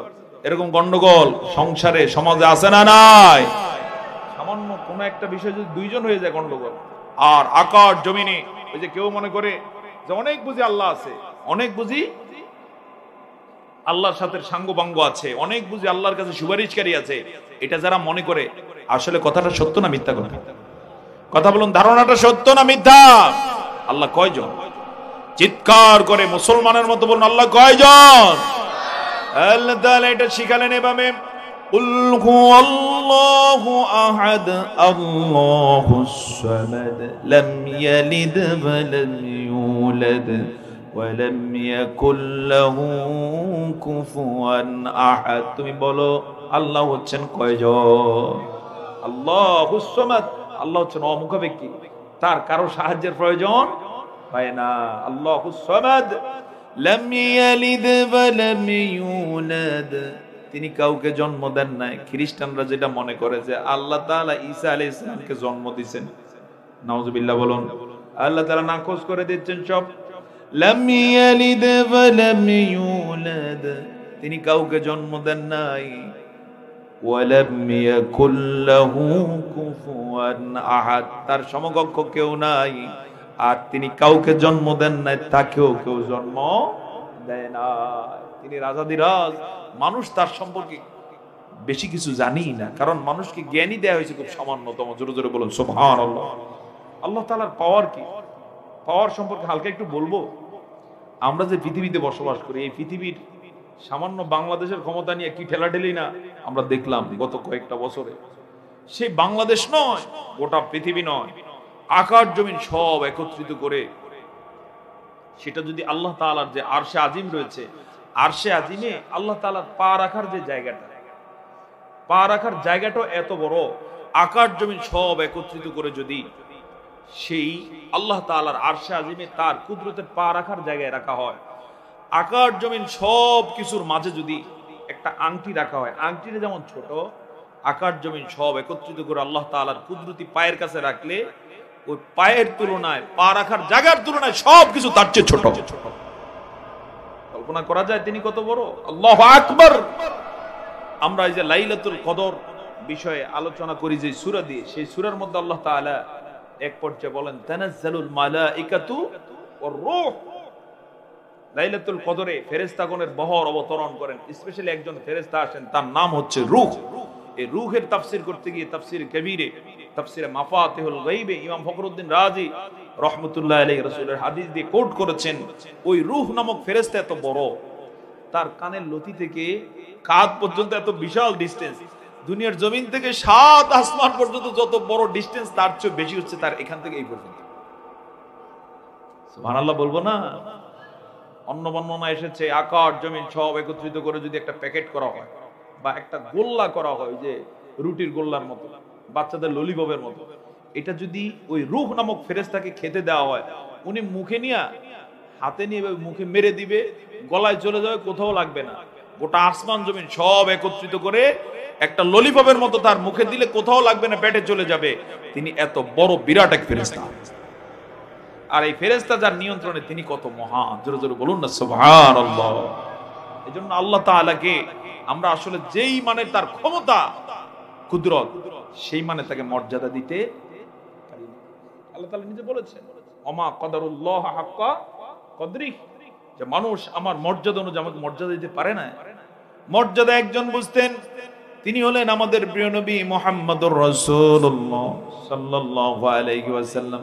এজন্য নবীজি দোয়ায় বলতেন, আল্লাহ আমি তোমার গোলাম, গোলামের বাচ্চা গোলাম, বাদির ঘরের গোলাম, তার চেয়ে ক্ষুদ্র গোলাম আমি তোমার। নবীজি যদি এতটুকু বুঝতেন, তাহলে আমরা তো নবীর চেয়ে মর্যাদাগত দিক থেকে বেশি নাকি? তাহলে আমাদের কোনো তুলনা হয়? আমরা কত ক্ষুদ্র। আমি ক্ষুদ্র তাই বুঝিতে পারি না ও গো মহামহিয়ান, তুমি আরো সে বিরাজমান। সুবহানাল্লাহ। আমরা ক্ষুদ্র, অতি ক্ষুদ্র, বালিচ্য আমরা ছোট। বলতে পারেন কি বলেন এত হোমরা সোমরা, আমি বালিচ্য ছোট হলাম কিভাবে? আপনাকে আমি উদাহরণ দেই। আপনি মহাশূন্যের দিকে কখনো তাকিয়েছেন? আকাশে কখনো তাকিয়েছেন রাতের বেলা? সেখানে অনেক তারার রাজ্য আছে না নাই? কি পরিমাণ তারা আছে, হ্যাঁ, অগণন তারা, তারকা সেখানে আছে। এক একটা তারকা কত বড়! আমরা যে পৃথিবীতে বসবাস করি, এই পৃথিবীর চেয়ে 13 লক্ষ গুণ বড় হচ্ছে সূর্য। সুবহানাল্লাহ বলতে পারলেন না? পৃথিবীর থেকেও কত লক্ষ গুণ বড় সূর্য? 13 লক্ষ গুণ বড় সূর্য। আল্লাহু আকবার বলুন। এই 13 লক্ষ সূর্য, 13 লক্ষ মার্বেল যদি একত্র করা হয়, এখান থেকে একটা মার্বেল সরাই নিলে হিসাব করার মতো 13 লক্ষ মার্বেল সমান হচ্ছে এই সূর্য। সেখান থেকে একটা মার্বেল সমান হচ্ছে আমাদের পৃথিবী।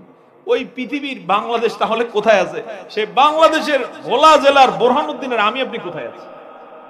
তুলনায় আমরা কি পরিমাণও নয়, সূর্যের তুলনায় একটা বালি পরিমাণও নয়। এবারে আমি তো বলছি বালি পরিমাণও নয়, এর চেয়ে ক্ষুদ্র আমরা। কিভাবে? যেই সূর্য পৃথিবীর থেকেও 13 লক্ষ গুণ বড়, এই সূর্যের চেয়ে কোটি কোটি গুণ বড় তারকা রয়েছে মহাশূন্যের মধ্যে। কোনটা পৃথিবীর চেয়েও, সূর্যের চেয়েও অনেক দূরে হওয়ার কারণে ছোট্ট দেখায়। সৌরজগতের যারা গবেষক রয়েছেন, বিজ্ঞানী রয়েছেন, তাদের চূড়ান্ত বক্তব্য হচ্ছে এমন এমন তারকা রয়েছে যেটা সূর্যের চেয়ে হাজার লক্ষ কোটি গুণ বড়। এটা এত দূরে যে সেটার আলো প্রতি সেকেন্ডে আসতেছে 1,86,000 মাইল বেগে। কত বেগে? 1,86,000 মাইল বেগে আলো আসতেছে প্রতি সেকেন্ডের মধ্যে। কিন্তু এত দূরে যে হাজার কোটি বছর জুড়ে আলো আসতেছে এদিকে, এখনো পৃথিবীতে এসে পৌঁছে নাই। কি পরিমাণ তারকা রয়েছে! মহাকাশ বিজ্ঞানীদের বক্তব্য হলো গোটা পৃথিবীতে যেই পরিমাণ বালি আছে, এর চেয়ে বেশি পরিমাণ তারকা এই মহাশূন্যের মধ্যে আছে। এবার তার তুলনায় আমরা তো ক্ষুদ্র, আমাদের কোনো হিসাবই নাই। আমাদের পৃথিবী ওখানে গণার মধ্যে। মহাকাশের তুলনায়, মহাকাশ ধরেন একটা ম্যাপ দেখছেন কখনো? একটা ম্যাপে ধরেন সবগুলো তারকা বিশাল বিশাল। সেখানে যদি পৃথিবীকে খোঁজা হয় কোথায় আছে, পৃথিবী একটা বালি পরিমাণও জায়গায় নেই, এর চেয়ে ক্ষুদ্র। সেই পৃথিবীর মানুষ আমরা, এই জন্য আমরা কি বিরাট না অনেক ক্ষুদ্র? এই ক্ষুদ্র হয়ে মহান আল্লাহ তাআলাকে বুঝার মতো ক্ষমতা আমাদের নাই। এই জন্য তিনি কোরআনে বলেন ওমা উতিতুম মিনাল ইলমি ইল্লা কলিলা, তোমাদেরকে খুব সামান্যতম জ্ঞান দান করা হয়।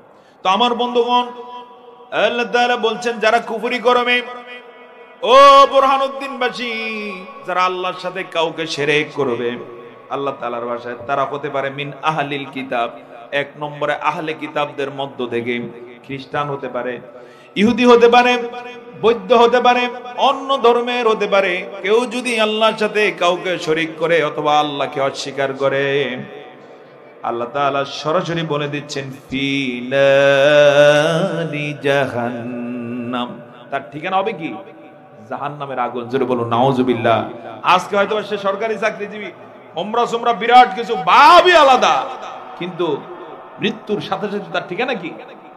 জাহান্নাম। কার কথা? কামরুল হাসান সাহেবের কথা নাকি? কার কথা? চিৎকার করে জেনজির সদস্য যারা আছো, যুবক তোমরা বলো কার কথা? আল্লাহু আকবার। ফি নারি জাহান্নাম। আরেকটা পার্টি আছে আল্লাহ তাআলার ভাষা ওয়াল মুশরিকিন, যারা শিরক করে। শিরক করে কারা? যারা আল্লাহর সাথে অন্যকে অংশীদার সাব্যস্ত করে। যেমন ঈসা আলাইহিস সালামকে আল্লাহর অংশীদার সাব্যস্ত করে। কেউ কেউ আছে 12 মাসে 13 পূজা করে, ওই মূর্তিগুলোকেও আল্লাহর সাব্যস্ত করে। অবশ্যই এরকম ঘটনা আলহামদুলিল্লাহ ভোলায় নাই। হ্যাঁ, তারে আল্লাহর সাব্যস্ত মনে করে, যারা নিজের হাতেই বানাইলো। আমি কিছুদিন আগে একটা ভিডিও দেখলাম যে মূর্তি বানানোর জন্য 3টা ওয়ে আছে। একটা হচ্ছে সনাতন পূর্বের ওয়ে, কি সেটা? মূর্তি বানানোর পরে শুকানোর জন্য ধরেন রোদে দিয়ে রাখি। হায় রে, মূর্তি এমন খোদা, তারা আবার শুকাইতে হবে। আরেকটা পদ্ধতি হইলো গোটা শরীরের মধ্যে যে লাকড়ি দিয়ে শুকানোর জন্য আলাদা আলাদা পাট পাট করে এই লাকড়িতে আগুন দিয়ে শুকানো হয়। আর একটা আধুনিক যন্ত্র তারা আবিষ্কার করেছে, সেটা হচ্ছে কারেন্টের হিট দিয়ে শুকিয়ে ফেলে। এই 3টা দিয়ে শুকানোর পর এরপর আবার শাড়ি ভরাইতে হয়, এরপর আবার সোজা দাঁড়াইতে পারে না, পিছনে দিয়ে খুঁটি আছে না নাই, খুঁটি দেয়া লাগে। এরপরে অনেক খাবার সামনে দেওয়া। কয়েকদিন একটা ভিডিও দেখলাম, একটা বাচ্চা মূর্তির সামনে খাবার দেখে নিজে খেয়ে ফেলছে। যখন মা ভেংসি দিল পরে ভয় পাইছে, কিন্তু খেয়ে তো ফেলছে। আবার সেই মূর্তি, সেই খোদা নামের মূর্তি এত অসহায় যে বাচ্চা নিয়ে যেতেছে, সে খাইতে ওই খাবার ঠেকে রাখতে পারে না। ইব্রাহিম আলাইহিস সালামের জীবনে এমন ঘটনা আছে না নাই? আসতে পারে, আছে না নাই? সূরা সফফাত যারা পড়েছেন আপনারা পেয়েছেন। ইব্রাহিম আলাইহিস সালাম যখন সেই মূর্তির ঘরে ঢুকলেন, ঢুকে দেখে যে সবগুলো সামনে খাবার দিয়ে ভরপুর। খাবার দিয়ে কি ভরপুর। তিনি বললেন, আলা তাকুলুন, কোরআন খাও না কেন? তোমার এত সুন্দর করে খাবার দেওয়া হলো, এখন খাবে দূরের কথা, সে তো কথাই বলতে পারে না। পরে তিনি বললেন, কথা বলছ না কেন? এখন কথাও বলতে পারে না। এরপরে মায়ের আছে না নাই? সমানে মায়ের কাকে বলে? মায়ের দিলেন সমানে। কোরআনের ইয়াজিফুন, তিনি একবারে ঝাঁপিয়ে পড়ে মাইরটা দিলেন, দরবান শাদীদা, মাইরের ছোটে। ওরা কেউ প্রতিবাদ করতে পারলো না। কয়েকজনে মিলে যদি প্রতিবাদ করতে পারতো তো মাইর খাওয়া লাগতো না, কিন্তু প্রতিবাদ করতে না পারার কারণে কি হইলো? সব ভেঙে চুরমার হয়ে গেল। পরে যে লাঠি দিয়ে মারলেন, কুড়াল দিয়ে মারলেন, কুড়ালটা বড়টার কাঁধে দিয়ে রাখলেন। আছে না নাই কোরআনে গল্প? সুবহানাল্লাহ। আল্লাহ তাআলা কত দয়ালু। এই গল্প পড়িয়ে, গল্প শুনিয়ে বুঝাতে চাচ্ছেন যেন কেউ এই ভুল না করে। কিন্তু সোর না শুনে ধর্মের কাহিনী। ইব্রাহিম আলাইহিস সালাম এটা করেছে। ওরা যখন জানতে পেরেছে, ইব্রাহিম আলাইহিস সালামকে ধরলো, বললো তুমি এমন করছো কেন? প্রথমে ইব্রাহিম আলাইহিস সালাম চিরদিন কোনদিন বাঁচতে পারবে না, ওই যে সামান্য নেকি নিয়ে বের হয়ে আসবে এরকম সুযোগও তাদের নাই। আল্লাহ তাআলা চিরতরে বলে দিচ্ছেন, খালিদিনা ফিহা। শুধু এটাই নয়, আল্লাহ তাআলা তাদের প্রতি কত অসন্তুষ্ট, তাদের প্রতি তিনি কত ক্রোধান্বিত। তিনি বলছেন, উলাইকা হুম শাররুল বারিয়া, তারা সৃষ্টির সবচেয়ে নিকৃষ্ট জীব। একটা কুকুরের যে মর্যাদা, এদের এই মর্যাদাটাও নাই। কারণ কুকুর তার মনিবকে চিনে নাকি চিনে না? আসতে পারবো না, চিনে নাকি চিনে না? কুকুরকে কিছুই দেওয়ার দরকার না। একটা রাস্তার কুকুরকে যদি আপনি খাওয়া দাওয়ার পরে হাড্ডি আছে, হাড্ডিগুলো দেন, সকালে হাড্ডি দিলেন, সন্ধ্যা আপনাকে দেখলে আপনার সামনে এসে মাথাটা নত করে লেজ নাড়াবে, অর্থাৎ আপনাকে সে সম্মান দিল। কথা বলুন ঠিক কিনা? আর যে আল্লাহ তাআলা ওরে সারা জীবন খাওয়ালেন, ওই ছিল গরিব অসহায় ঘরের সন্তান, কিন্তু আল্লাহ তাআলা সেখান থেকে সম্মানের জায়গায় সরকারি চাকরিতে নিয়ে আসলেন, অনেক টাকা বেতন। সে আল্লাহকে একটা সেজদা জীবনে দিল না, মূর্তির সামনে গিয়ে নত নত করে, নমনম করে। এজন্য আল্লাহ তাআলা নাখোশ হয়ে বলছেন, উলাইকা হুম শাররুল বারিয়া, ওরা হচ্ছে সৃষ্টির নিকৃষ্ট। জোরে জোরে বলুন নাউযুবিল্লাহ। এরকম নিকৃষ্ট লোক আলহামদুলিল্লাহ বুরহানুদ্দিনে নাই। আছে? তাহলে আমাদের দায়িত্ব কি? দায়িত্ব হচ্ছে তার কাছে দ্বীনের দাওয়াত পৌঁছে দেয়া। পারবো কিনা ইনশাআল্লাহ? বলুন দোস্ত, আর ভুল করে না, আসো বলো লা ইলাহা ইল্লাল্লাহ, তাহলে সফল হয়ে যাও, দুনিয়াও শান্তি আখিরাতেও শান্তি।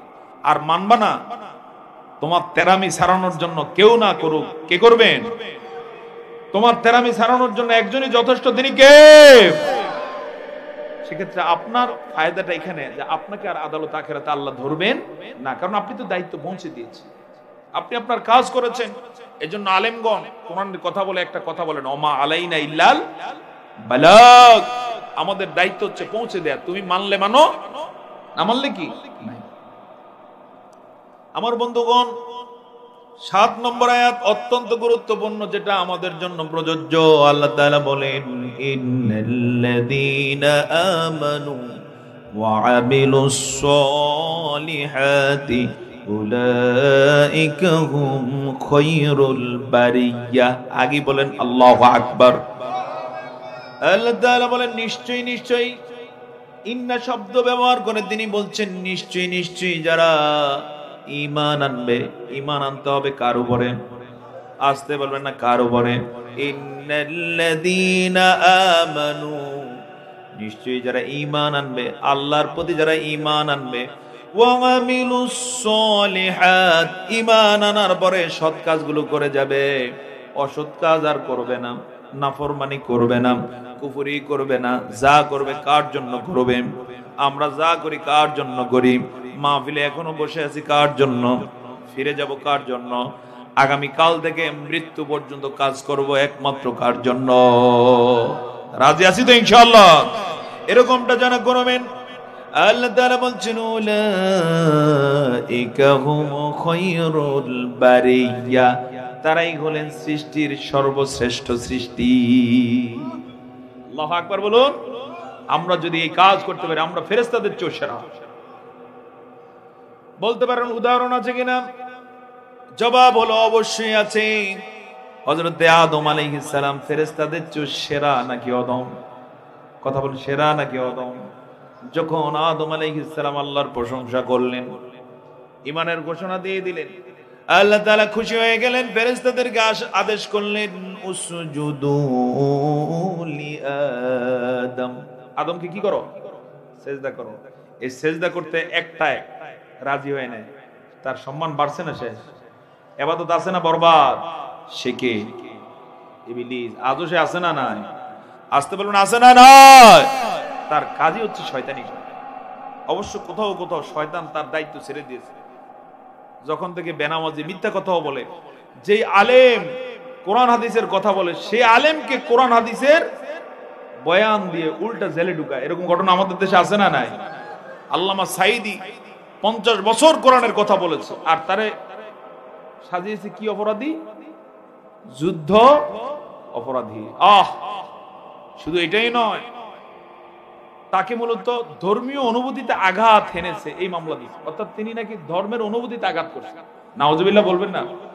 এই জাতীয় অসভ্যদের ভয়াবহ কর্মটা কাণ্ড দেখে শয়তানও মাঝে মাঝে কি পায়? লজ্জা পায় যে আমার শয়তানি কি দরকার, তোদের মতো শয়তান থাকলে তো কি আমার আর বাংলাদেশে আসা লাগে না। আমার বন্ধুগণ, আল্লাহ তাআলা ঈমান যারা আনে, সৎ কাজ যারা করেন, তাদেরকে ফেরেশতাদের চেয়ে মর্যাদা দান করেন। জ্যান্ত উদাহরণ হলেন হযরতে আদম আলাইহিস সালাম। আর আদম সন্তান হিসেবে আমাদেরও সেই মর্যাদা আছে না নাই? জোরে জোরে বলুন না সুবহানাল্লাহ। এই মর্যাদা নিয়ে যেন আমরা থাকতে পারি, এই মর্যাদা নিয়ে যেন দুনিয়া থেকে যেতে পারি। সকল বলুন আল্লাহুম্মা আমিন। এর জন্য ঈমান আমলের বিকল্প নাই, ঈমানের উপরে অটল অবিচল থাকতে হবে। রাজি আছে কিনা ইনশাআল্লাহ? ঈমানের বিষয়ে টলমল করা যাবে না, ঈমানের বিষয়ে সন্দেহ করা যাবে না। অনেকে ঈমান আনার পরে কয় আল্লাহ আসেনি এখন। গত 15.5 বছর অনেককে হতাশ হতে দেখেছি, আছে না না এরকম? অবশ্য এরকমও ছিল, আন্দোলনে ছিল না, এখন সে বীর বিক্রম। হ্যাঁ, 71-এ একই ঘটনা ঘটছে। মুক্তিযুদ্ধের সময় বাংলাদেশই ছিল না, আইসা বীর মুক্তিযোদ্ধা সাথে, আছে না না এরকম? এরা মূলত অরিজিনাল না ভণ্ড? এই ভণ্ড দুনিয়াতে প্রকাশ না পেলেও প্রকাশ পাবে কোথায়? আদালতে, আখিরাতে। আমরা ঈমানের উপর অটল থাকতে চাই। রাজি আছি তো ইনশাআল্লাহ?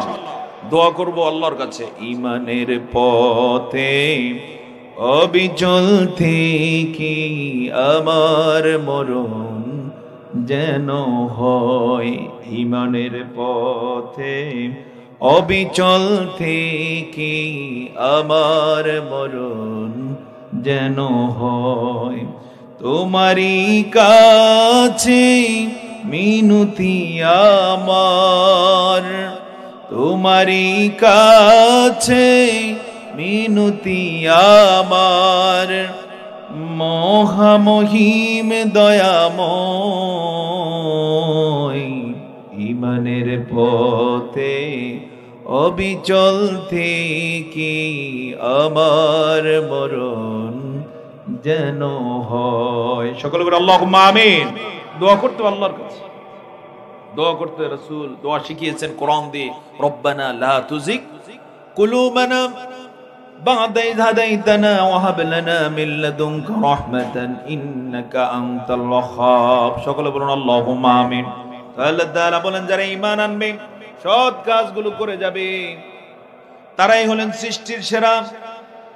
তাদের বিষয়ে আরো সুসংবাদ দিচ্ছেন, জাযাউহুম ইনদা রাব্বিহিম জান্নাতু আদন তাজরি মিন তাহতিহাল আনহার খালিদিনা ফিহা আবাদা রাদিয়াল্লাহু আনহুম ওয়া রাদু আনহু যালিকা লিমান খাশিয়া রাব্বাহ। জোরে জোরে বলুন সুবহানাল্লাহ। এবার সুসংবাদ শুনতে রাজি আছেন তো ইনশাআল্লাহ?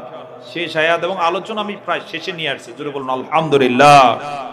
আল্লাহ তাআলা সুসংবাদ দিচ্ছেন, যারা ঈমান আনবে, সৎ কাজগুলো করবে, তাদের জন্য তাদের রবের কাছে আছে জান্নাতুল আদন। কোন জান্নাত? জান্নাতুল আদন। কার কাছে? রবের কাছে। আমাদের রবকে আসতে বলবেন না, চিৎকার করে বলুন রবকে। অন্য কাউকে আমরা রব মানি না। রবের অনেকগুলো অর্থ আছে। একটা হচ্ছে আইনদাতা। আমাদের আইনদাতা কে? আমরা আইন মানবো কার? বাংলাদেশে যে সংবিধান আছে সেখানে আইন মানে কার বলতে পারেন?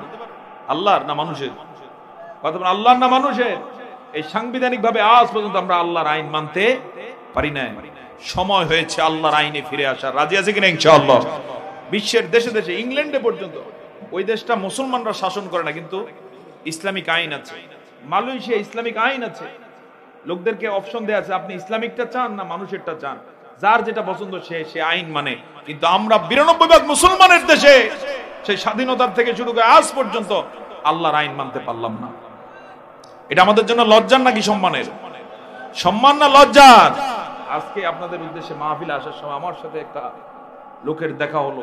আমি ছাত্র জীবন থেকে তার মামলার রেকর্ড জানি, জমি জমা নিয়ে মামলা করছে। 20 বছর পরে দেখা তার সাথে, এখনো আজকে যাচ্ছে ভোলার দিকে। বললাম কোথায় যান? বললেন আপনি তো জানেন কোর্টে একটা মামলা আছে, সেই মামলায় যাচ্ছে। কত বছর হয়েছে? মাত্র 20 বছর। আমার দেখা, এর আগে থেকে মামলা চালাচ্ছে। মানব রচিত আইন এই মামলা আজ পর্যন্ত কি নাই? সুরাহা নাই। গত কয়েক বছর আগে প্রধান বিচারপতি বলছিল যে বাংলাদেশে শুধু হাইকোর্ট, সুপ্রিম কোর্টে যে মামলা আছে, এই মামলা যদি রায় দেয়া শুরু হয় 100 বছর রায় দিয়ে শেষ করতে পারবে না। আর সেখানে ওই যে জজ কোর্টে, নিম্ন আদালতে, এরপরে আরো যত শত সহস্র কোর্ট আছে, এই কোর্টে যে পরিমাণ মামলা আছে, চিন্তা করেন কি ভয়াবহ অবস্থা। এরকম ঘটনা আমাদের দেশে আছে না? না। অত ইসলামের সিস্টেম কি? এরকম কোন মামলার জট থাকবে না। বহু রেকর্ড আছে এরকম, কোন জট ইসলামের সিস্টেম নাই। একটা গল্প বলি, কষ্ট হচ্ছে আপনাদের? হযরতে ওমর রাদিয়াল্লাহু তাআলা আনহু প্রথমে প্রধান বিচারপতি ছিলেন আবু বকর রাদিয়াল্লাহু তাআলা আনহুর আমলে। আবু বকর রাদিয়াল্লাহু তাআলা আনহু খলিফা হওয়ার পরে প্রধান বিচারপতির দায়িত্ব দিলেন হযরতে ওমরকে। 1 বছর পরে ওমর রাদিয়াল্লাহু তাআলা আনহু ফাইল পত্র সব সহকারে আবু বকরের কাছে এলেন। এসে বললেন, আবু বকর কি বিচারের দায়িত্ব দিলেন, 1 বছর পার করলাম, একটা বিচারও আমার কোর্টে আসে না। সুবহানাল্লাহ বলবেন না? কেন আসে না? আবু বকর বলেছেন, আদ-দীনু আন-নাসিহা, আমাদের ইসলাম হচ্ছে সবটাই নসিহত। জোরে বলুন সুবহানাল্লাহ। মামলা পর্যন্ত গড়ানোর আর প্রয়োজন নাই, কারণ যে মামলা দিবে, যার জন্য দিবে, সে তার প্রতি দরদি হয়ে যায়। সুবহানাল্লাহ। ভুল চুক ভাই হিসেবে ভাইকে মাফ করে দেয়। হাদিস, আল মুমিনু মিরাআতুল মুমিন, এক মুমিন আরেক মুমিনের কি স্বরূপ? আয়না স্বরূপ। আয়নায় আপনার চেহারা দেখা যায় নাকি যায় না? চেহারায় আপনি যখন আয়নায় চেহারাটা দেখবেন, আয়না আপনাকে বলে দিবে কোথায় দাগ আছে, কিন্তু বলবেন এই তোমার মুখে দাগ আছে, শুধু আপনাকে দেখিয়ে দিবে। অনুরূপভাবে ইমানদার হিসেবে ইমানদারের প্রতি আপনার দায়িত্ব হচ্ছে তার কোনো ভুল দেখলে শুধু তাকে উল্লেখ করে দেবেন, কমেন্টস করবেন না যে ভাই এটা মনে হয় একটু দেখা দরকার, খুব সাবলীল ভাবে এরকম যদি বলে দেয়া যায়, পরবর্তীতে যেটা নিয়ে মামলা হবে, ঝগড়া হবে, মারামারি হবে, হত্যা হবে, এই জাতীয় কোনো ঘটনা আর ইসলামে ঘটে না। সব কি হয়ে যায়? ভাই ভাই হয়ে যায়। যেটা বলুন না সুবহানাল্লাহ। সেই ইসলামী সমাজ, সোনালী সমাজ আসুক, আমরা চাই। আমাদের দেশে কোরআনের আইন কায়েম হোক, আমরা চাই। কারা কারা চায় তুলে আল্লাহকে দেখান। আল্লাহ তাআলা কবুল করুন, আল্লাহ তাআলা কবুল করুন। সকলে বলে আল্লাহুম্মা আমিন। সেটার জন্য কোরআনের আইনের বিকল্প নাই। যদি আমরা সেটা পাই, এই দেশে আর ওই মামলার ঝড় থাকবে না। আরো কত যে সুবিধা আছে বলে শেষ করা যাবে না। তো আমার বন্ধুগণ, এমনটা যারা করবেন, আল্লাহ বলছেন তাদের জন্য প্রতিদান রয়েছে তাদের রবের কাছে জান্নাতু আদন। কোন জান্নাত আছে? জান্নাতুল আদন। জান্নাতুল আদনের একটু গল্প বলবো কিনা? হ্যাঁ, কষ্ট হচ্ছে আপনাদের? আমার টার্গেট হলো 11টা শেষ করব। মাশাআল্লাহ, প্রায় 11টা তো বেজে গেছে। লিল্লাহি তাকবীর। আলোচনা তো প্রায় 2 ঘন্টা হয়ে গেল।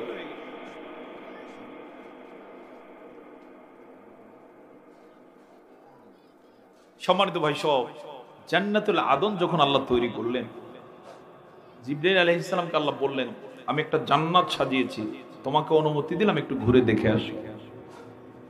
জিবরাইল আলাইহিস সালাম এলেন, অনুমতি কার্ড যখন দেখালেন, জান্নাতের বিশাল গেট তার জন্য খুলে দেওয়া হলো। উল্লেখ্য যে জান্নাতের এক একটা গেট হবে 1200 কিলোমিটার চওড়া। কত কিলো? আমরা যে শামিয়ানা নিচে ঢুকলাম, আমাদের গেটটা কত কিলোমিটার? হ্যাঁ, কোন কিলোমিটারের মধ্যে পড়ে? আর জান্নাতের গেট কত কিলো চওড়া? 1200 কিলোমিটার। তাও তার চৌকাঠ হবে, তার কারুকাজ হবে সব স্বর্ণ আর হীরার দ্বারা তৈরি। তো জিবরাইল আলাইহিস সালাম গেট দিয়ে জান্নাতে ঢুকে দেখলেন এলাই কাণ্ড, কল্পনা করা যায় না, এত সুন্দর। সুবহানাল্লাহ বলুন। জিবরাইল আলাইহিস সালাম মনের আনন্দে 600 পাখা মেলে জান্নাতের মধ্যে উড়াল দিলেন। উড়তে উড়তে ক্লান্ত হয়ে এক পর্যায়ে উড়া বাদ দিয়ে হাঁটা শুরু করলেন। হাঁটতে গিয়ে জিবরাইল আলাইহিস সালাম এক জায়গায় হঠাৎ করে আলোর একটা ঝলকানি দেখলেন, রিফ্লেকশন হলো। তিনি মনে করলেন আল্লাহ যে জান্নাতে ঢোকার অনুমতি দিয়েছেন, হয়তোবা তিনি তাকিয়ে আছেন, এটা তার নূর হবে। এই চিন্তা করে ওই আলোর ঝলকানিতে তিনি হতচকিত হয়ে গেলেন, বেহুশ হয়ে পড়ে গেলেন। অনেকক্ষণ পর্যন্ত এভাবে পড়ে থাকার পরে এদিক দিয়ে একজন হুর যাচ্ছিলেন, জান্নাতি মেয়ে, দেখলেন বিশাল এক ফেরেশতা এখানে শুয়ে আছেন। কাহিনী কি? কোনোদিন এমনটা দেখেন নাই। কাছে এলেন, চোখের উপরে এরকম হাত নাড়লেন, জিবরাইল স্বাভাবিক হয়ে গেলেন। কেউ একজন জিবরাইলের কাছে এসেছে এটা অনুভব করে চোখ খুললেন। চোখ মেলে তাকিয়ে দেখলেন অনিন্দ সুন্দরী একজন মেয়ে হুর তার সামনে দাঁড়ানো। জিবরাইল উঠে বসলেন। বসার সাথে সাথে হুর চোখে চোখ পড়েছে। এখন জিবরাইলের চোখে চোখ পড়ার কারণে তিনি লজ্জা পেয়ে গেলেন। লজ্জা পেয়ে হাসি যখন দেওয়া শুরু করছেন, জিবরাইল দেখতে পেলেন একটু আগে যে আলোটা দেখছিলেন তার দাঁত থেকে সে আলোটাই দেখতে পাওয়া যায়। তিনি অবাক হয়ে গেলেন, এত সুন্দর কিভাবে হতে পারে? অথচ ফেরেশতা কিসের তৈরি? ফেরেশতারা কিসের তৈরি? নূরের তৈরি। তারা এমনি আলোর তৈরি, সুন্দরের তৈরি। আর তিনি অবাক হলেন, এত সৌন্দর্য আল্লাহ হুরকে দিয়েছে। জিবরাইল আলাইহিস সালাম প্রশ্ন করলেন, মান আনতি, তুমি কে? হুর বললেন, আনা হুরুম মিন হুরিল ঈন। জান্নাতের মধ্যে অসংখ্য ডাগর ডাগর চক্ষু বিশিষ্ট হুর আছে, আমি তাদের একজন। আপনি কি? বলেন আনা জিবরিল, আমি জিবরাইল আলাইহিস সালাম। হুর অবাক হয়ে গেলেন, আরো লজ্জা পেয়ে গেলেন। জিবরাইল আলাইহিস সালাম বললেন, হুর তোমাদেরকে কার জন্য সৃষ্টি করা হলো? হুর দ্ব্যর্থহীন কণ্ঠে জানিয়ে দিলেন, দুনিয়াতে যারা আল্লাহর প্রতি ঈমান এনে সৎ কাজ করবে তাদের জন্য আমাদের মতো অসংখ্য হুর আল্লাহ জান্নাতুল আদনে সৃষ্টি করে রেখেছে। সুবহানাল্লাহ। তো আল্লাহ তাআলা এই জন্য বলছেন, জাযাউহুম ইনদা রাব্বিহিম জান্নাতু আদন তাজরি মিন তাহতিহাল আনহার। তাদের জন্য তাদের রব রেখে দিয়েছেন জান্নাতুল আদন। সেখানে শুধু হুর নয়, জান্নাতের নিচ দিয়ে নহরগুলো প্রবাহিত হয়ে আছে। সুবহানাল্লাহ বলবেন না? এখানে শীত, এখানে গরম, এখানে বালি, এখানে কত কি, বোর ফিরাফিরি, ভাই ভাই মারামারি, এত ঘটনা আমাদের দেশে আছে না? নাই? এজন্য এই দুনিয়া সুন্দর না জান্নাত?